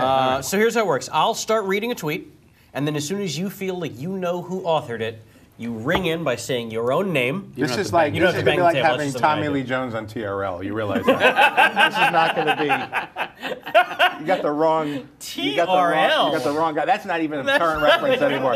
That's how old I am now. That's all right. You really can't do much worse than Kevin. He doesn't know where he is. So This is great. This is you what. ring in. There's you say job your- Do you security. think Al cracking Gore down. had this in mind when he invented the internet? Yes, Yeah. I do actually. You say your own name, then I will point you. You'll have 3 seconds to say either Tyra, Paris, or Bieber. I have to say my own name too. Yes. When Just you ring in. When you ring in. Like in other words, we Right. both Okay. said buzz at the same time. Do we have to wait till the end of the tweet? As soon as you feel like you know. Okay. And how much more time do we have left? On the podcast? on the pod, we have like Or we just gonna keep coming up with shit to do. We're just going to keep coming. Okay, You're not good. I'm leaving. ready. I'm You're ready. not leaving. Okay. Okay. Are you ready to play? Yes. Great, because the winner of this game We're barely at the 1 hour mark, by the way. Okay. Good. gets that $20 bill. There it is. We're playing for something? The dancing Andrew $420. Jackson? That's right. And what's right. the score to win? Okay, I'll just. Here's I'll how the just go scoring with works. You No, ring and that's you get it all right, you get 5 points. You Okay, ring good. and you get it wrong, you lose 3. Once someone rings in, they There's a either get penalty it for right or being wrong, in then we first. move on. SATs. Yes, exactly. All right, here we go. Tweet number 1. Shake it up tonight on Disney Channel. Yeah, that me in the middle. John Bieber. Ooh, I'm sorry. -3. Tyra. It's okay. That's all right. This is a very easy game. Scores swing wildly. Tweet number 2. It's only the first one. I'm sure That's he's all right. okay. It's going to be fine. I gotta get my legs under me here. Tweet number 2. Okay. I see you all. Trust me. Kevin Bieber. That is correct. You are. No You're idea. like Rain Man. I only did it because if the first one wasn't, then I had a 50-50. The That's next true. one would be. That's what you good, think. good. That's what I think. See? Tweet number 3. Welcome to Good Burger, home of the Good Burger. Can I take your order? Kevin Tyra. That is correct. Whoa! I never, ever This get is- 2 in a this is- row. This is like sparring with Tyson. Why? This is- Why would I invite a guest to play a game and What's then the matter with you? dominate? What the hell's the matter with you? Tweet number 4. Uh-huh. Laughter is timeless. Imagination has no age. What? And dreams are forever. John Paris. He's back in the game. Oh, that Now is the negative. correct. Now I could bet on the Daily Double. Now you do not owe Alex Trebek That's money true. when you leave. That's right. Tweet number 5. Get Meanwhile, excited can you now. believe Paris tweeted that last thing, by the way? Oh, now I can. 5 points worth. All right. Poetry. Oh, man. Tweet number 5. It's getting exciting. Worst birthday. What? That's it? Yeah. That's all you get. Probably has a photo with it. Kevin Paris. Oh, why? Sorry, no, the I Beebs. can't believe you didn't get that. That's all they talked about on O&A this week. Yeah, I missed Bieber, O&A remember? all week. The Bieber Beebs. from- What's O&A? Just like to point out, you are Opie one Anthony. correct Opie answer away Anthony. from a tie game. Heading in to tweet number 6. It's like judo. I'm using his momentum against him. That's right. Tweet number 6. It's directed at Downton Abbey. I watched your finale last night. Insomnia after. I'm a hot mess of emotion right now. John Tyra. It's a tie game, ladies and gentlemen. Interesting. A tie. Are you into Downton Abbey? Love it. Love it too. Yeah. Ooh. Well, yeah. Well, Let's go. Are we ready? Do you have another podcast about that? Do you have chatting on the Abbey or something like that? Upstairs, downstairs, the Downton Abbey I think podcast. we just started it. Yes, we could do that. Sammy, wrap this up. We've got another podcast to do. All right, here we go. Tweet number 7. It's anyone's game. It really is. Brought Two to you go. by Freaks and Geeks. Now on DVD. Now on Netflix and streaming. Netflix streaming. Only 2 left. Tweet number 7. At home watching anger management. Love this show. Kevin Paris. That's correct. Oh. Wow. Now it's yours. That's impressive. Now. So it's not Jeopardy rules. You could just come in. You knew. Was it anger management? Just guessing. Totally guessing. It's good. This is the 8th. Totally guessing. Potentially I didn't- final tweet. I mean, little deduction. Bieber's not watching anger Now, management. should you ring in and get this correct, we'd have a tie. A tie. If not, $20 is back in the kitty. Goes back to the house. Maybe Barry Sonnenfeld can win 20. Tweet number 8. Yeah. Who's better at this, me or Arkin? Honest. You're crushing it. Okay. I don't think you got one right. He sat through this. Arkin. And this is why we play the game. People, these are the jokes. Tweet number 8. No, he didn't. Yeah. You guys ready for tweet number 8? Yeah. We're on the edge of our seat. I'm ready. You kidding? It's all the marbles. Hi. Oh, you're a son of a bitch. Why? How is that? I got to go for the win. John? I tweet now, but think. I'll go Paris. Oh! It was Tyra. Bieber. Bieber. I would have. No, I would have never got that. It was the Biebs. I was going to lay That's off. a confident tweet. Yeah. But you know what? I should have known it from the birthday one, because he's a guy. He's more of a haikuist. Yes. Because there's not Less a lot words. to say yet? No, Yeah. just well chosen words. I see. Thank you, Sammy. My Nice kid. absolute pleasure. It was All delightful right, good. playing Put with this both back of in the you. kitty. All right, There I we guess this go. goes back to next week. We'll see how. Does it roll over like free parking? Like is it 40? It's 40 next show. Next show is 40. Is it 40? Celebrities have so much to say. Who tweeted? Is the game that we just played. Yeah, he's directing that. You probably heard me say the Beverly Hills Cop. The show you're in. This question comes to you, John, from @Russell_Hanno. What was your favorite scene to direct when filming Elf? Wow. I can't imagine there's a favorite, but if you can think of Oh yeah. Oh well, yeah. That's a good. something. Well, I know it wasn't the one I was in. That's always hard. I like me. We went on the street with a van and a camera and some sticks, and we ran around the city with Will in an elf costume, and worked some of those bits out when he first arrives in New York.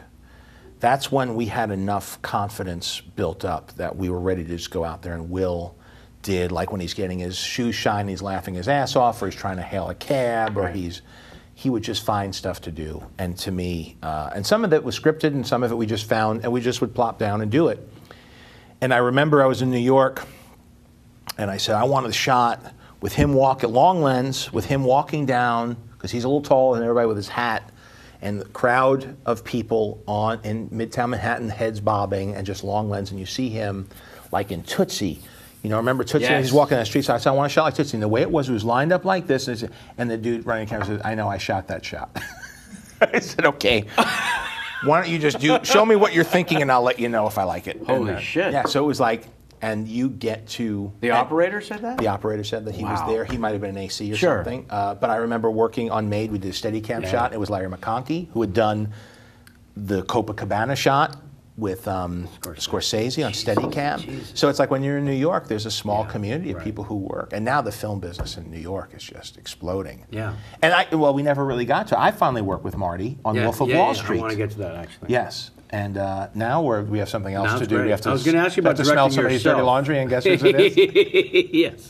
Yes. It's same 3, by the way. I was going to ask you about directing yourself, but Yes. let's jump. We can come back to that. Let's jump to Yes. the Wolves of Wall Street. The Wolf of Wall Street, Okay. based on Jordan. Geez, I forget the last name. Leonardo plays based on the life story of an actual broker who lived this life of decadence and wrote a book about it. And it kind of has a similar rhythm to the gangster films that he had done, like a Casino or a Goodfellas, Holy where shit. it's told through, except instead of violence, it's all coke and orgies, apparently. Yeah. Fortunately, I play a lawyer. I'm not in those scenes. Uh-huh. But I got to be in the Scorsese movie, walking with Leo, doing the monologue to camera type of thing, Right. and Walk and talk. me being pretending he's not talking to camera, and then work with Rob Reiner, who plays his dad in it, and be on set for one of those big Steadicam shots, Holy crap. and the one that you shoot all day and get it just right and dial it in, Right.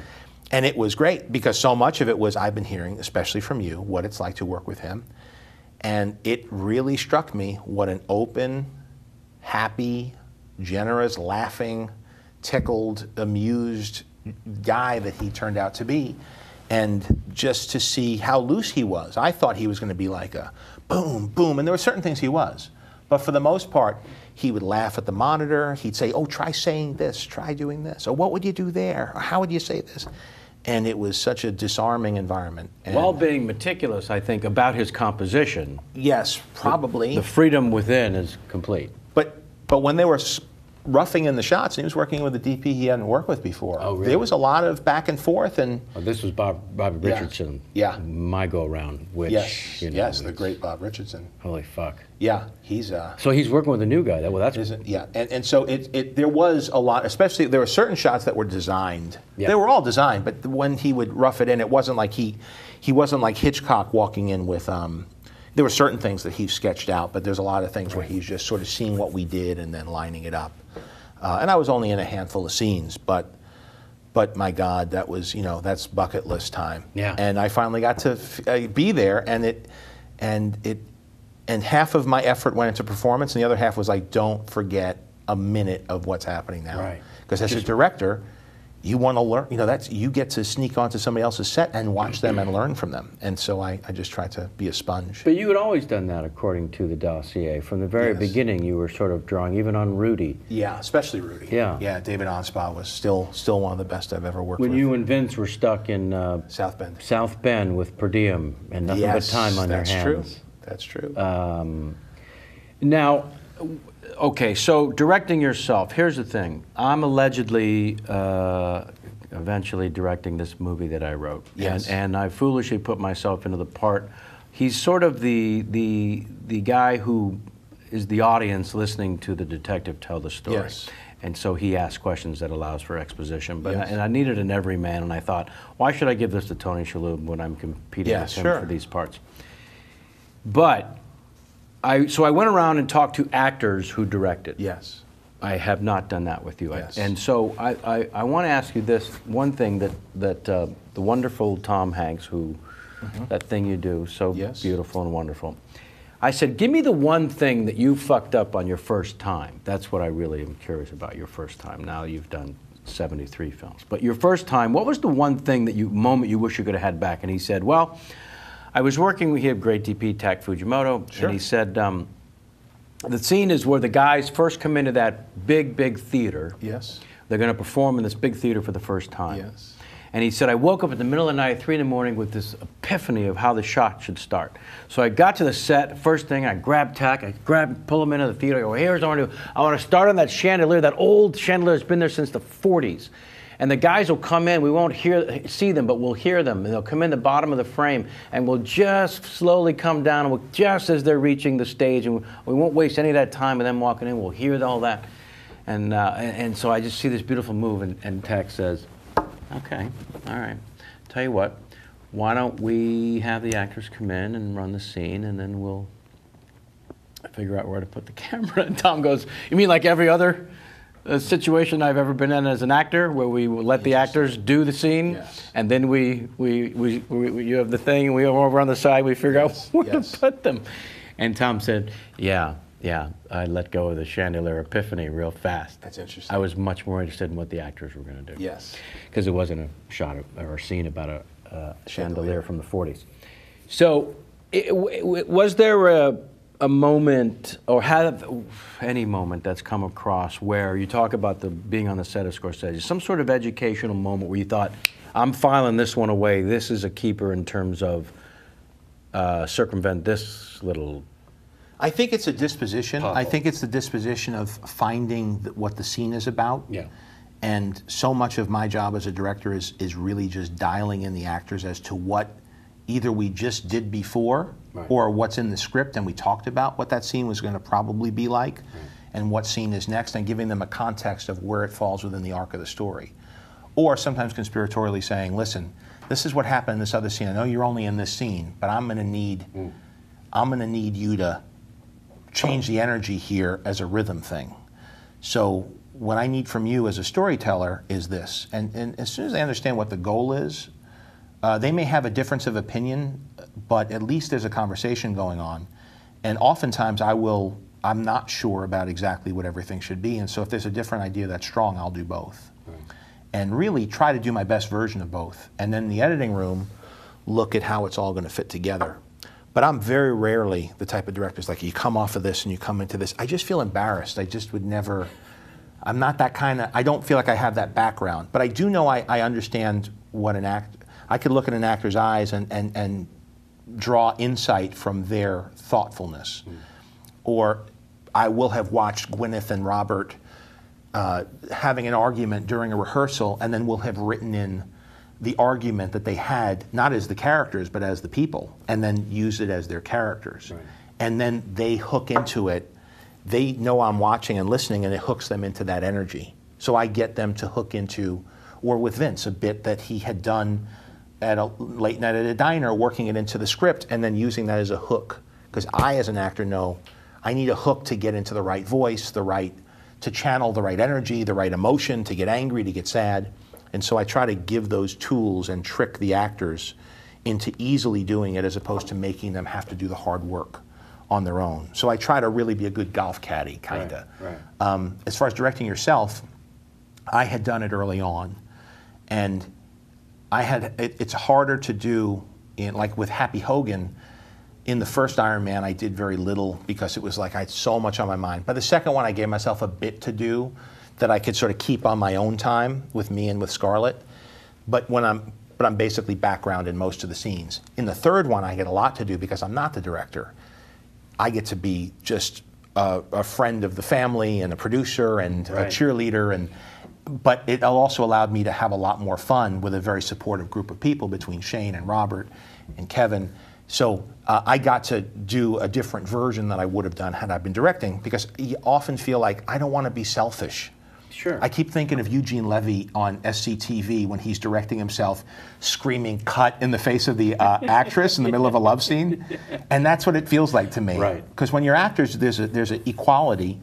When you're a director, you're watching and you're helping them do their thing. It's a very hard line to cross. Yeah. But it could be done, because look at Dances with Wolves, look at Braveheart. There are people who do their best work as a director. And I want to try to crack that nut, which I don't think I've done. And I'm planning on my next project to be something where I'm directing and being in it at the same time. Small, yeah, but something where I could really put the energy into the performance. But generally in the past, I've been a passive foil to Vince in Swingers, or to Vince in Maid, or to Robert in Iron Man, or in Elf, just delivering exposition, as you were saying, right, where you just want to get in, get out. I'd always heard Sidney Pollack said, "Oh, I hate acting in my own movie in Tootsie." Like, he's great in Tootsie. He's amazing. It sounds like he's being humble, but really I could see what it's about. It's just like he got so much to worry about, and now I got to get in the trailer, and now I got to, because a good character actor is a very selfish performer. Mm. When I hire somebody, I want them to try to steal the scene. Right. And my leading man wants them to do it too, and I'm usually a character. It's a different energy when you're a director, because you're very giving and yeah, very accommodating, right, and you're hosting the party. You don't want to host the party and then sing karaoke to your guests all night. Do you know what I mean? And that's kind of what it feels like. That's pretty beautiful. Yeah, I mean, for my own thing, I already decided that my stuff can be shot literally the last 2 days' work on the whole that's good, shoot, because it is in a one set. Phone booth too? What are you doing? It's in a diner. Okay. Oh, nice. Yeah. That'll work. Well, yeah. Just you in a diner right there. I'm there. Yeah, you know. I'm in. Who doesn't want to see that? Is it Deterrence too? It is Deterrence too. No, a detective goes into a diner, sits down, and tells a story of a guy sitting there, and then we go into the story. Nice. Yeah. Very Citizen Kane. Come in and out of it, and so on and so forth. Congratulations. Are you happy doing this soon? Allegedly. You know, it's been set up and fallen apart so many times now. And I joke that I don't think you should be able to. The first time it was set up, literally almost 10 years ago at Focus, greenlit without notes. Where 2 weeks into the casting process, the president of the company gets fired, new guy comes in and flushes everything down the toilet. Wow. And I say, you shouldn't be able to join the DGA unless that's happened to you. Unfortunately, I said it last week to Mark Duplass, who said, it hasn't happened to me. Has it happened to you? It just happened. Oh. Jersey Boys. Jersey Boys. Yeah, it always happens. Yeah, right? Happens a lot. Yeah. It's a version of it. But that's just the way that's things not are. why it's happening, that's how it's happening. That's right. There's a bigger why, I like to think.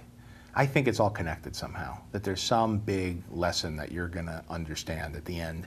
Oh, I'm way more mature in every possible way Yeah. from 10 years ago. And also spent so much more time now with the material, and now Billy Bob Thornton wants to be the detective, and these kind of great. things, yeah, which wasn't happening 10 years ago. It's right, and the frustration of that made me sit down and write something which I wouldn't have done had I not. So I think there are certain things, the angels are shepherding you through life and forcing doors closed to make you take different paths. And I think there is some underlying strategy Are to you this. finding newfound energy rolling up the sleeves and working on Yes. this script? Oh yeah, it's great. Because there's fear and insecurity. It is good. You know what it was? I heard Lucas talking about, all the Star Wars stuff, which is so exciting. As somebody who grew up watching those, I can't wait to see them. But the thing that nobody talks about is he says, yeah, and I want us, after I sort of say goodbye to this, I want to go make small movies that maybe not everybody wants to see. I'm like, that is the, yeah. You mean American Graffiti type of small movie. Yeah, it's like, yeah, and you know what, so do I. Yeah. And you don't have to decide between them. No. Just, I want to, I see that, and there is, if you don't get drunk on the big effects movie, and you want to play at the big train set every time, you can make as small or as gentle or offbeat of a film as you like. And oh, absolutely. And so it sort of reoriented me as I heard that, saw other people really finding their voice in small ways. Yeah. Not just in movies now, as I said, in television, on HBO, FX, there are voices percolating up that are so sincere and that's what I'm compelled by. That's what I find myself rushing to when it's on my TiVo queue. I'll jump to Girls, or I'll jump to Louis, or Mad yeah. Men, yeah. And then the personal stories like that as well. There is a wonderful set of voices that are coming up in this new environment. That again, it's not the crazy, huge ratings or syndication or killer box office. But none of that matters But anymore. it seems to be room for that, to sort of these green shoots to come up and develop into a really... The best, most personal drama, I think, for sure, is happening on television and has for the last 5 or 6 years. It's a golden age. Without comparison. And it's pulling network towards it now, because it's, you have the outliers that are taking the very, the more ambitious swings, and then that's drawing, people are starting to understand that an audience is drifting towards that, and so it's dragging network television towards it as well. And movies are movies. The big ones are just getting safer because they're so big and they have to work. Otherwise the whole machine breaks down. So, and you have to appeal to everybody because you got to get everybody in the theater that first weekend, all 4 quadrants. And it's exciting, but it's daunting. You're protecting studios, brands, you have a lot of responsibility. And some of it is to yourself, but it's a part of the pie. Right. But you're fitting into a context of an entire brand often.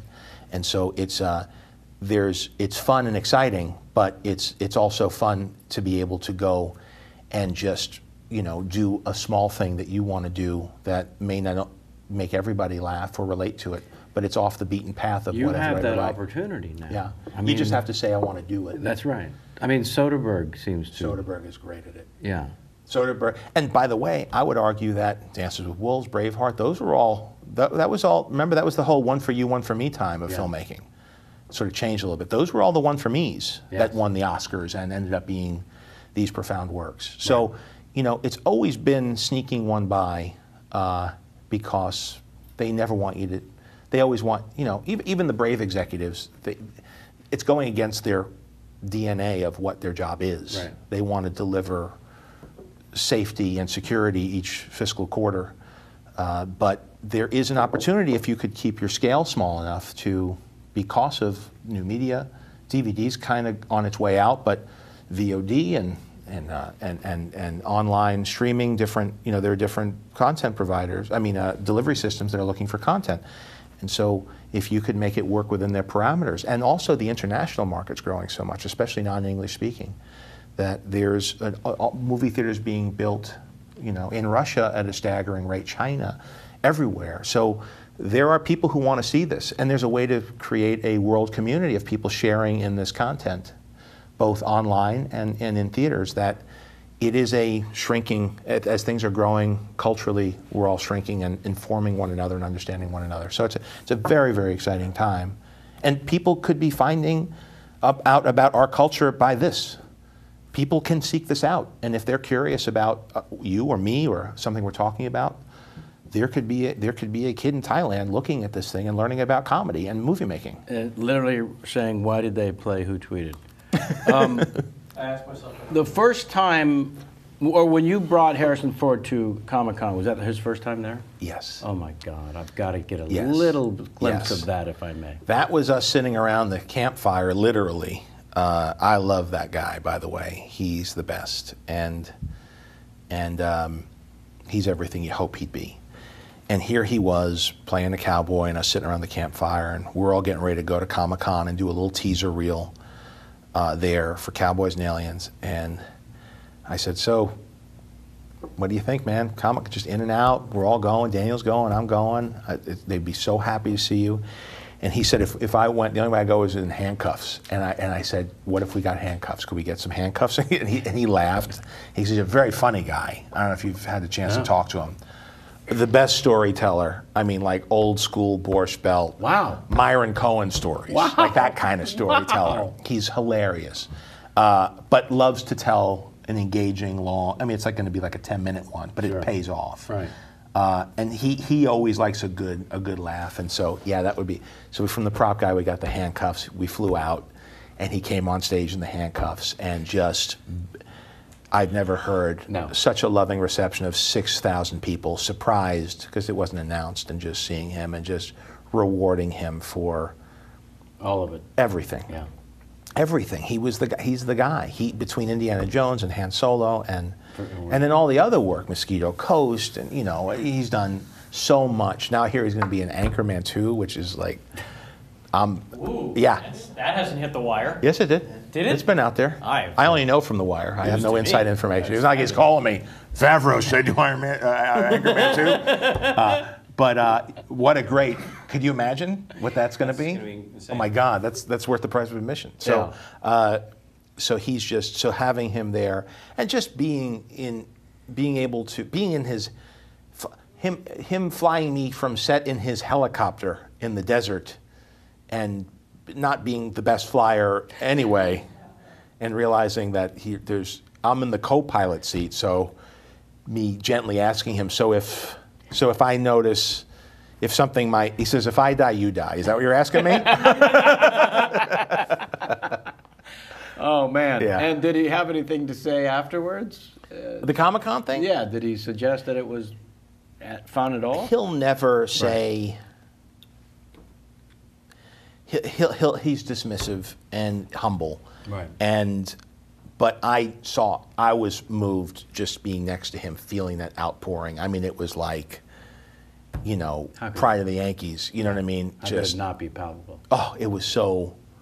I was so proud that I brought him. Sure. Like, look what I got. Well, that's the. Like that was like, I was so happy that I threw him out there in front of everybody, and it was just, there's energy. There's a real thing that happens, you know, and that's. It's there. It's well, you know, from being a performer on stage, most people don't assume that, but there is a magic thing that goes on when you're in when you're connecting with those people. In that sense also, there was a sense for everyone present, this is the first time this has ever happened, and it may probably be the last. That is, even if it's in the subconscious, it is part of that instant experience of him walking on the first time with in those handcuffs. And so you're sitting there thinking, or maybe not thinking, maybe not till much afterwards, you just want to be present, obviously, but you've also got to take a little bit of pride in knowing that you forced this to happen. Yeah, it is. Because look, why do we get into what we do? We want to make people happy.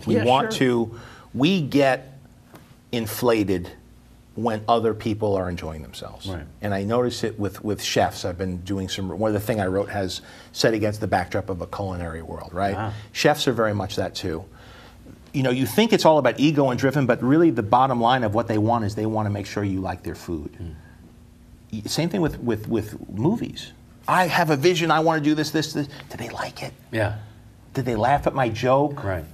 Did they like what I did? Like, there's something in us that gets our validation from other people's acceptance. Yeah. And I don't know if that comes from your dad laughing at your joke, or you standing up on the coffee table in the living room and doing your impressions, or Bill Cosby or whatever. Watching my folks laugh uncontrollably at Cosby, that was the first, and that's definitely the one that stayed you the most, because you'd just never seen your parents act that way before. Right. So I'm sure for me that was the genesis. And so it gets transposed onto these faces in the crowd. How do I create that happiness? That's right. Yeah. You're chasing that same buzz. Yeah. And I think it's the same thing. And it really comes down to, and this is what Falk talked about with Shandling, actually, on that second episode of Dinner for Five. He says it's about looking for love. We're all looking for love in our own version of it. And for us, that's the version. For other people, it's being respected, it's winning. I didn't grow up in a household where who won the World Series was the people we held up on a pedestal as much as the people that entertained us, or the guy who could make the rest of the family shut up long enough to tell a story and get a laugh. Right. That was the pecking order in my tribe. If I grew up in Texas, it might have been about playing football on Friday nights. Sure. But for me, it was about who could hold how young can I be and still hold the attention of all the grown-ups at the table. Massive. Right? Yeah. So that's my gladiator school. Yeah. Right? Yeah. So now it comes into, I want to make, and so when talk about a moment like that, whether it's, and that's why Comic-Con in general is, because it's not me, I'm not doing a tight 20. No. I don't have that. No, you don't. But what I do is I could be and now I got some footage from this movie you didn't expect, and check out your first glimpse at Iron Man. Yeah. And the first time people saw that footage at Comic-Con, 6,000 people, that's the moment the movie became successful, even though it didn't come out for another year. And here's the surprise, here's this guy, and always trying to outdo the thing you did, and having the entire premiere of Cowboys and Aliens there, and inviting everybody at Comic-Con to come. Yeah. You know, that was the fun. You're the DJ of the party. You're the guy who's gonna make sure, you're the MC who's gonna make sure everybody's having fun, right, and show them that you hear them and you care about them. And I think that, and same thing when you go opening night of a movie and you sneak from theater to theater. That's what Robert and I had done. When Iron Man came out, we would sneak from theater to theater, and even run up and he was like, we should intro it. So we would run up and intro the movie at like the ArcLight. And go from theater to theater with the accompanying, like, hey everybody, what? You know, I hope you like it, and then just get out of there. And because we wanted to feel, why just because it's a movie, why don't you get to experience that? Right. You know, and sometimes you can, sitting in the back of the theater with people laughing, if it's a comedy. If it's a drama, not so much. But so much of it is you put that message in a bottle and it's gone. You never even get to see them read it. Yeah. But that's changing with Twitter and with, you know, the online interaction. The people out there are getting voices and a collection of voices that then speak back. Right. And so there's a dialogue beginning. And so it might not be like a stand-up or Broadway, but there is a call and response to it that never was there before. It used to be an auteur and maybe a few reviewers would tell you what it is, and then box office began to be measured in a way that was a metric for success. But that wasn't the case when we were growing up. You didn't even know what anything made. No. I remember I said that that Harrison Ford still gets a lump from the mention of Blade Runner, like that wasn't a successful endeavor, and to me was one of the most formative 2 hours of my life. But he has a sense memory somewhere that someone told him it didn't perform at the box office. Didn't come out or didn't get a good review. Who knows what it was? I was so oblivious to it. I just remember being an usher in the movie theater with Indiana Jones 2 playing. That's how I know him, in high school. Or Jedi, I think, was in the theater when I was started working at the RKO Keith's in Flushing. So my relationship to movies was it's the magic land that I got to go to. Yeah. But you talk to those people like Steiger talking about On the Waterfront, and his memory is what the script supervisor was saying. Right. And that's sort of the sad part, is that as we sort of graduate to that level, we no longer get the magic of what Oz is doing for the crowd. Oh, no, of we're course. behind the curtain. Does it take you a few days, weeks, months to decompress when a movie opens and either overperforms or underperforms? Oh, yeah. Sure. It has to. Oh, it's because you have no perspective. Either way, it's devastating. Right. Like, people don't get that. But it's almost scarier when it's doing well, because it feels like this looming, like everything went out of balance, and now when's the other shoe going to fall? Something, And I actually now, when I see somebody experiencing extreme success, I feel more sympathy for them than the ones where their thing isn't doing well, because I know what a scary ride that is too, to be able to understand and adjust to. What I like is a nice, slow, steady climb with a few little bumps, so you go up and down. Which is probably how you feel about it thus far. I've had a few moments where it was like wham, right, and those were always the most stressful.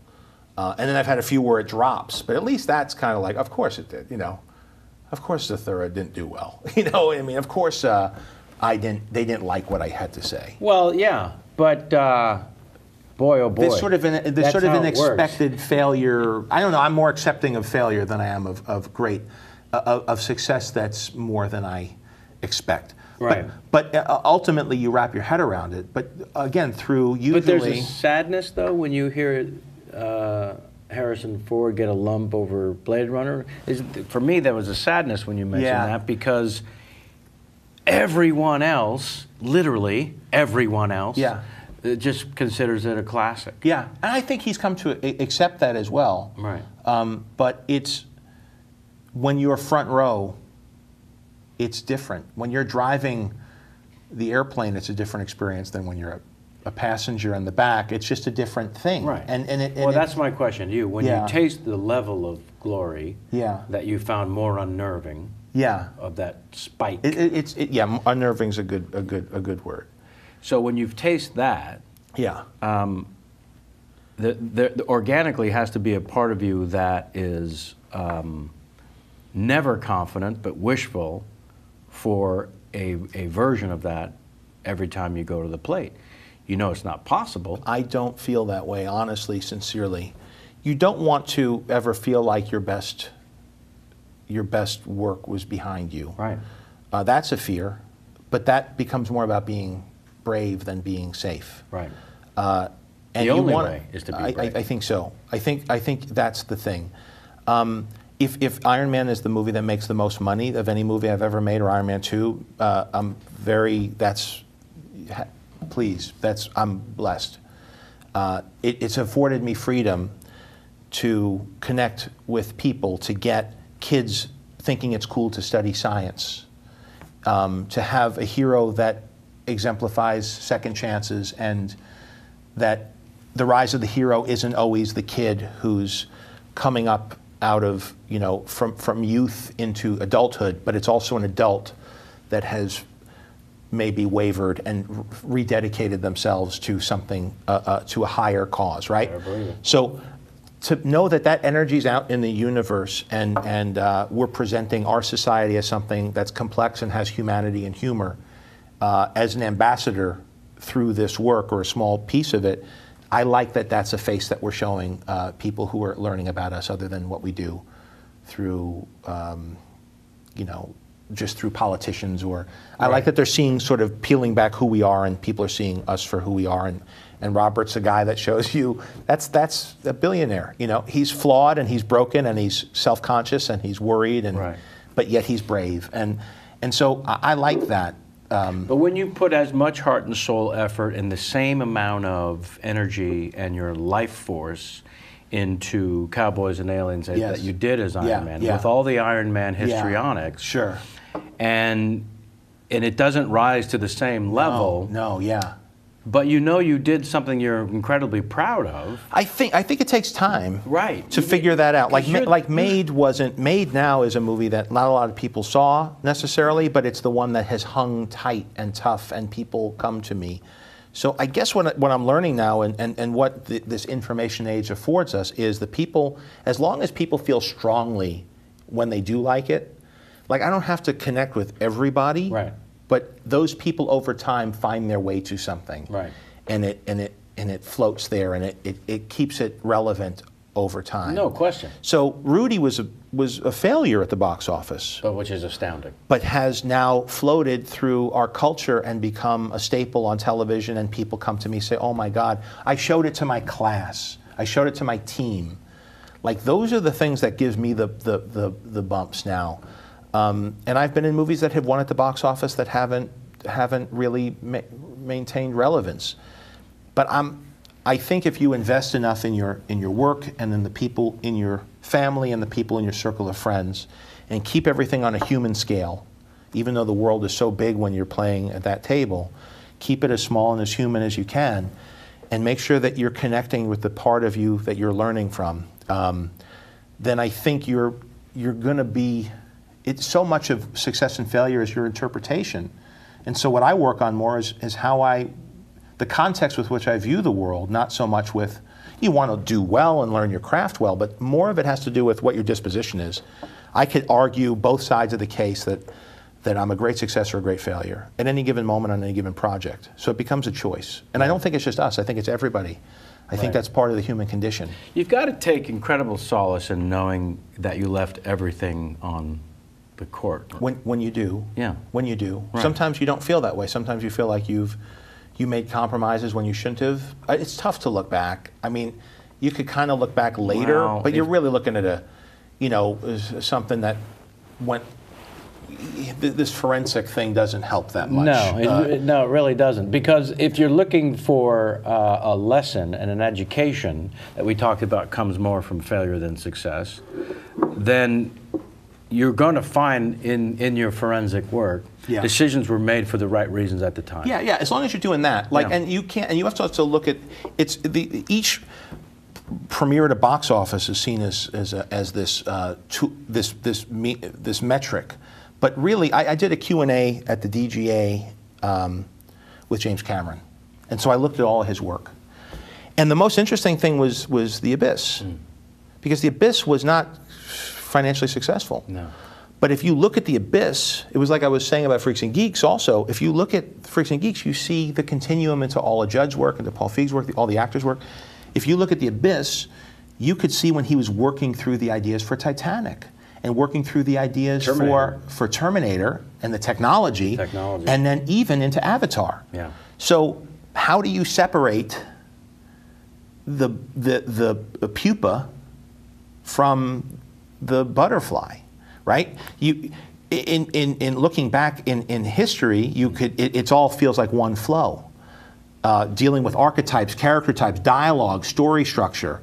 So much of Aliens was in Abyss, and so much of Avatar was in Aliens. If you look at, there are certain repeating, and it's like looking at the sculptors working. Michelangelo. You look, there are hunks of marble that have just a hand, just a face, as he's working out how to make the Pieta. Right.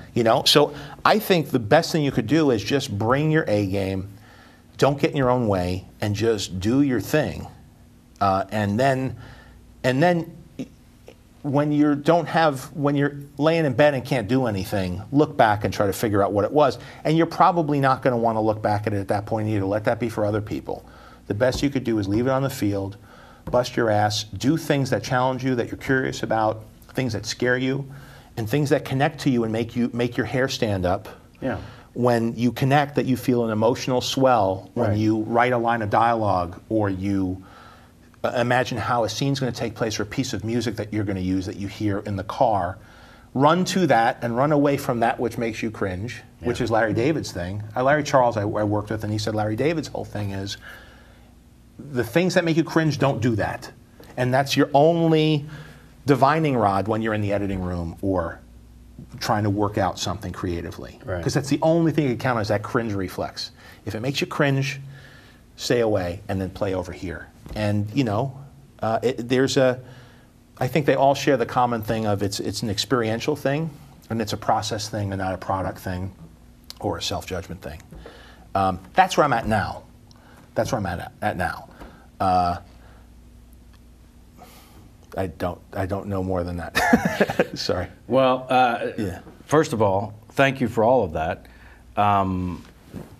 You know, I mentioned something at the top of doing this pilot Beverly Hills Cop, and the truth of the matter is, I'm unbelievably excited. And at the same token, I know that being a pilot, being in that structure of we do this and then it becomes that, I'm just a gun for hire. There's so little control over anything other than my own performance, and even that's going to be perfected or ruined in editing. So, But you trust Barry. I mean, that's 100%. so much. And of it, Sean yeah. Ryan, I mean, his pedigree with the Sean's great. Shield and Sean's everything, great. he's extraordinary talent. Great dude. This is what I'm excited about, actually, is yeah. the pedigree behind the project. Yes. Let alone the fact that Eddie's involved as well. There's certain expectations, which is always the root of disappointment. Right. So you get to a place of, let's just do the best work we can. Yes. In television especially, Yes. it's almost a lottery to get the right time slot, to get the right Sure. lead in, to get all those elements lined up. course. And so the same thing has to be said about giant box office For sure, movies. for sure. Marketing, Yeah. oh my goodness. Weather. Yeah. Yeah. What else is out? You have to. Other people have to stumble, and you have to have your top. There's a zeitgeist that's happening at the Yes. exact moment in Yes, time where that's right. we're ready for Robert Downey to come back and That's right. blossom in it's such like a Oz. way. Oz now is just like there was a moment and it happened, and it just happens, and you can't force it when it's not, and it's there when it is, and you just say thank you, or Yeah. we'll get him next time. And you can't play. You can't. It's like you can't time the market. You No. can't do. Just do it. And you know, it's like poker, right? Yes.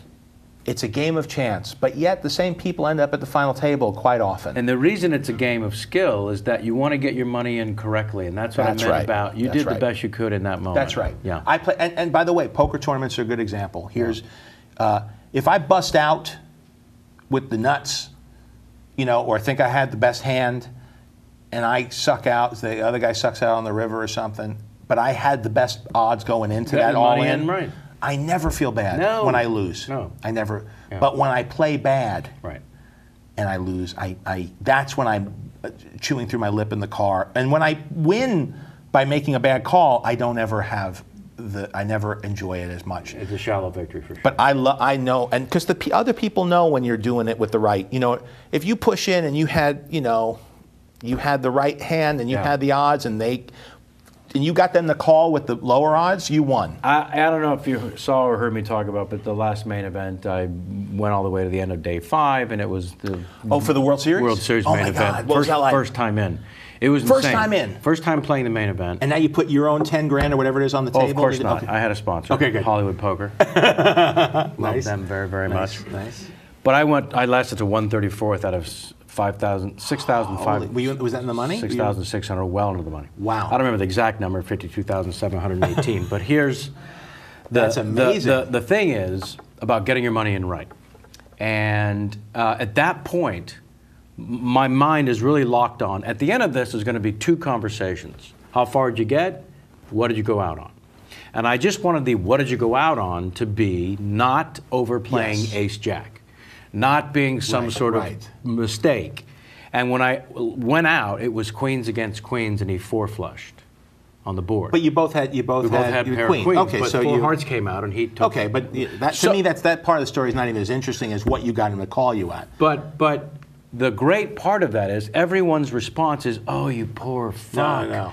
And to me, it was the perfect exit because now all I get is empathy. Yeah. No one will ever say, "What were you thinking?" You're an idiot. Who were you against the pro, or was it against? No. But anybody who's still in it at that point. Yeah, I mean, I had just felt at Daniel Negreanu at the main feature table, which was like beating your dad in the driveway of basketball. Sure. Was ridiculous.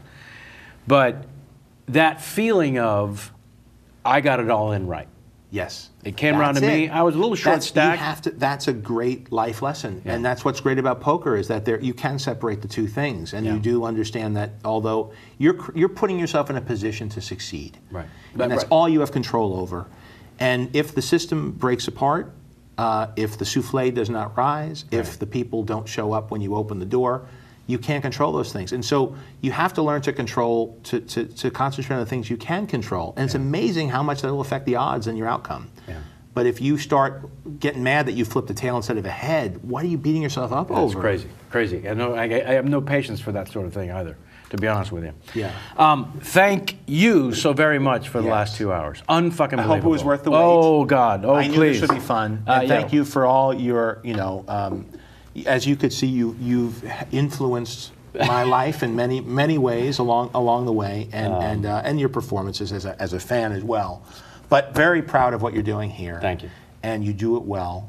And I love that even without an obvious endpoint to what the goal is, you're diving into it and bringing great guests and great conversations and trying to find a way to spread it. And I think only in looking back will people understand how important all of this type of work is right now. Well, thank you, honestly. In the very beginning, it was all, how are you going to monetize, how are you going to monetize? Yeah. And the truth is, we celebrate 4 years in a couple of weeks on March 22nd, and we just now found this wonderful home with Earwolf, the great comedy podcast of all time. Well, good for them for supporting this, because it's this is a great learning experience.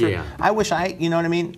Where do you hear this type of stuff? Not for everybody, but for the people who care. For people who care. Who care. There's someplace to go. And like you're saying, you cherry pick. You go down the menu. You go, I want to know what the fuck Eddie Izzard talked about for 2.5 hours. They're like, oh, that's not the speechwriter, and they click off on me. John, thank you so very much. Yeah. Please sit there uncomfortably for 90 seconds while I wrap things up. My pleasure. For everybody at home watching us live on the YouTube. If you're joining us on the Earwolf, thank you so much. Write to us at contact@kevinpollak'schatshow.com. Let us know what you think about every damn thing about the show. They're putting up on the screen that I can let you slide out of here with your own Larry King game. I don't know if you made it to the end of any of these. I have. Okay. What's the formula? I'm going to give you the 3 rules. Okay. It's that bumper that we'd see Larry do before he'd go to the phone. He'd share something about himself. Oh, yeah. It's like Nixon jokes at this point, isn't it? No, he's got a big show on Hulu. Oh, he does now. Okay. Yeah, you have to do it, actually. Good. It's also jury duty. But he would share something about himself, then go to the phone. And it was always something no one needed to know. Yes. Right? Whether it was his first ride on a pterodactyl, whatever it is. So you're Larry, you're not sharing. And then he throws. And then he throws to the phone, and the name of the city should be funny. Okay. There's your camera. When you're ready, have at it. This is Larry. I got to do it. This is Larry. This is Larry King. 1983, the Black Hills of South Dakota. I was in the back of Billy Idol's Harley Davidson. Bold Angle, Kentucky, you're on the air. That, my friends, is hitting it out of the park at the first swing. I was slow playing you there. I thought about it in the car. Oh, God. Thought about it in the car. That's my favorite. Thank you very much. Thank you. All right, cheers. All right. Thanks, Dr. Chen. Nice to have you back. Sammy, Jamie. Great as always. Hope we'll talk about the YouTube experience and gather our notes. Justin, Josh, and Jason in the outer circle, and Samantha on makeup once again. Elaine Ewing doing the fantastic job, social media. We're clocking this one at 2 hours, 8 minutes, 15 seconds. Until next time, and as always, get the fuck out of my face.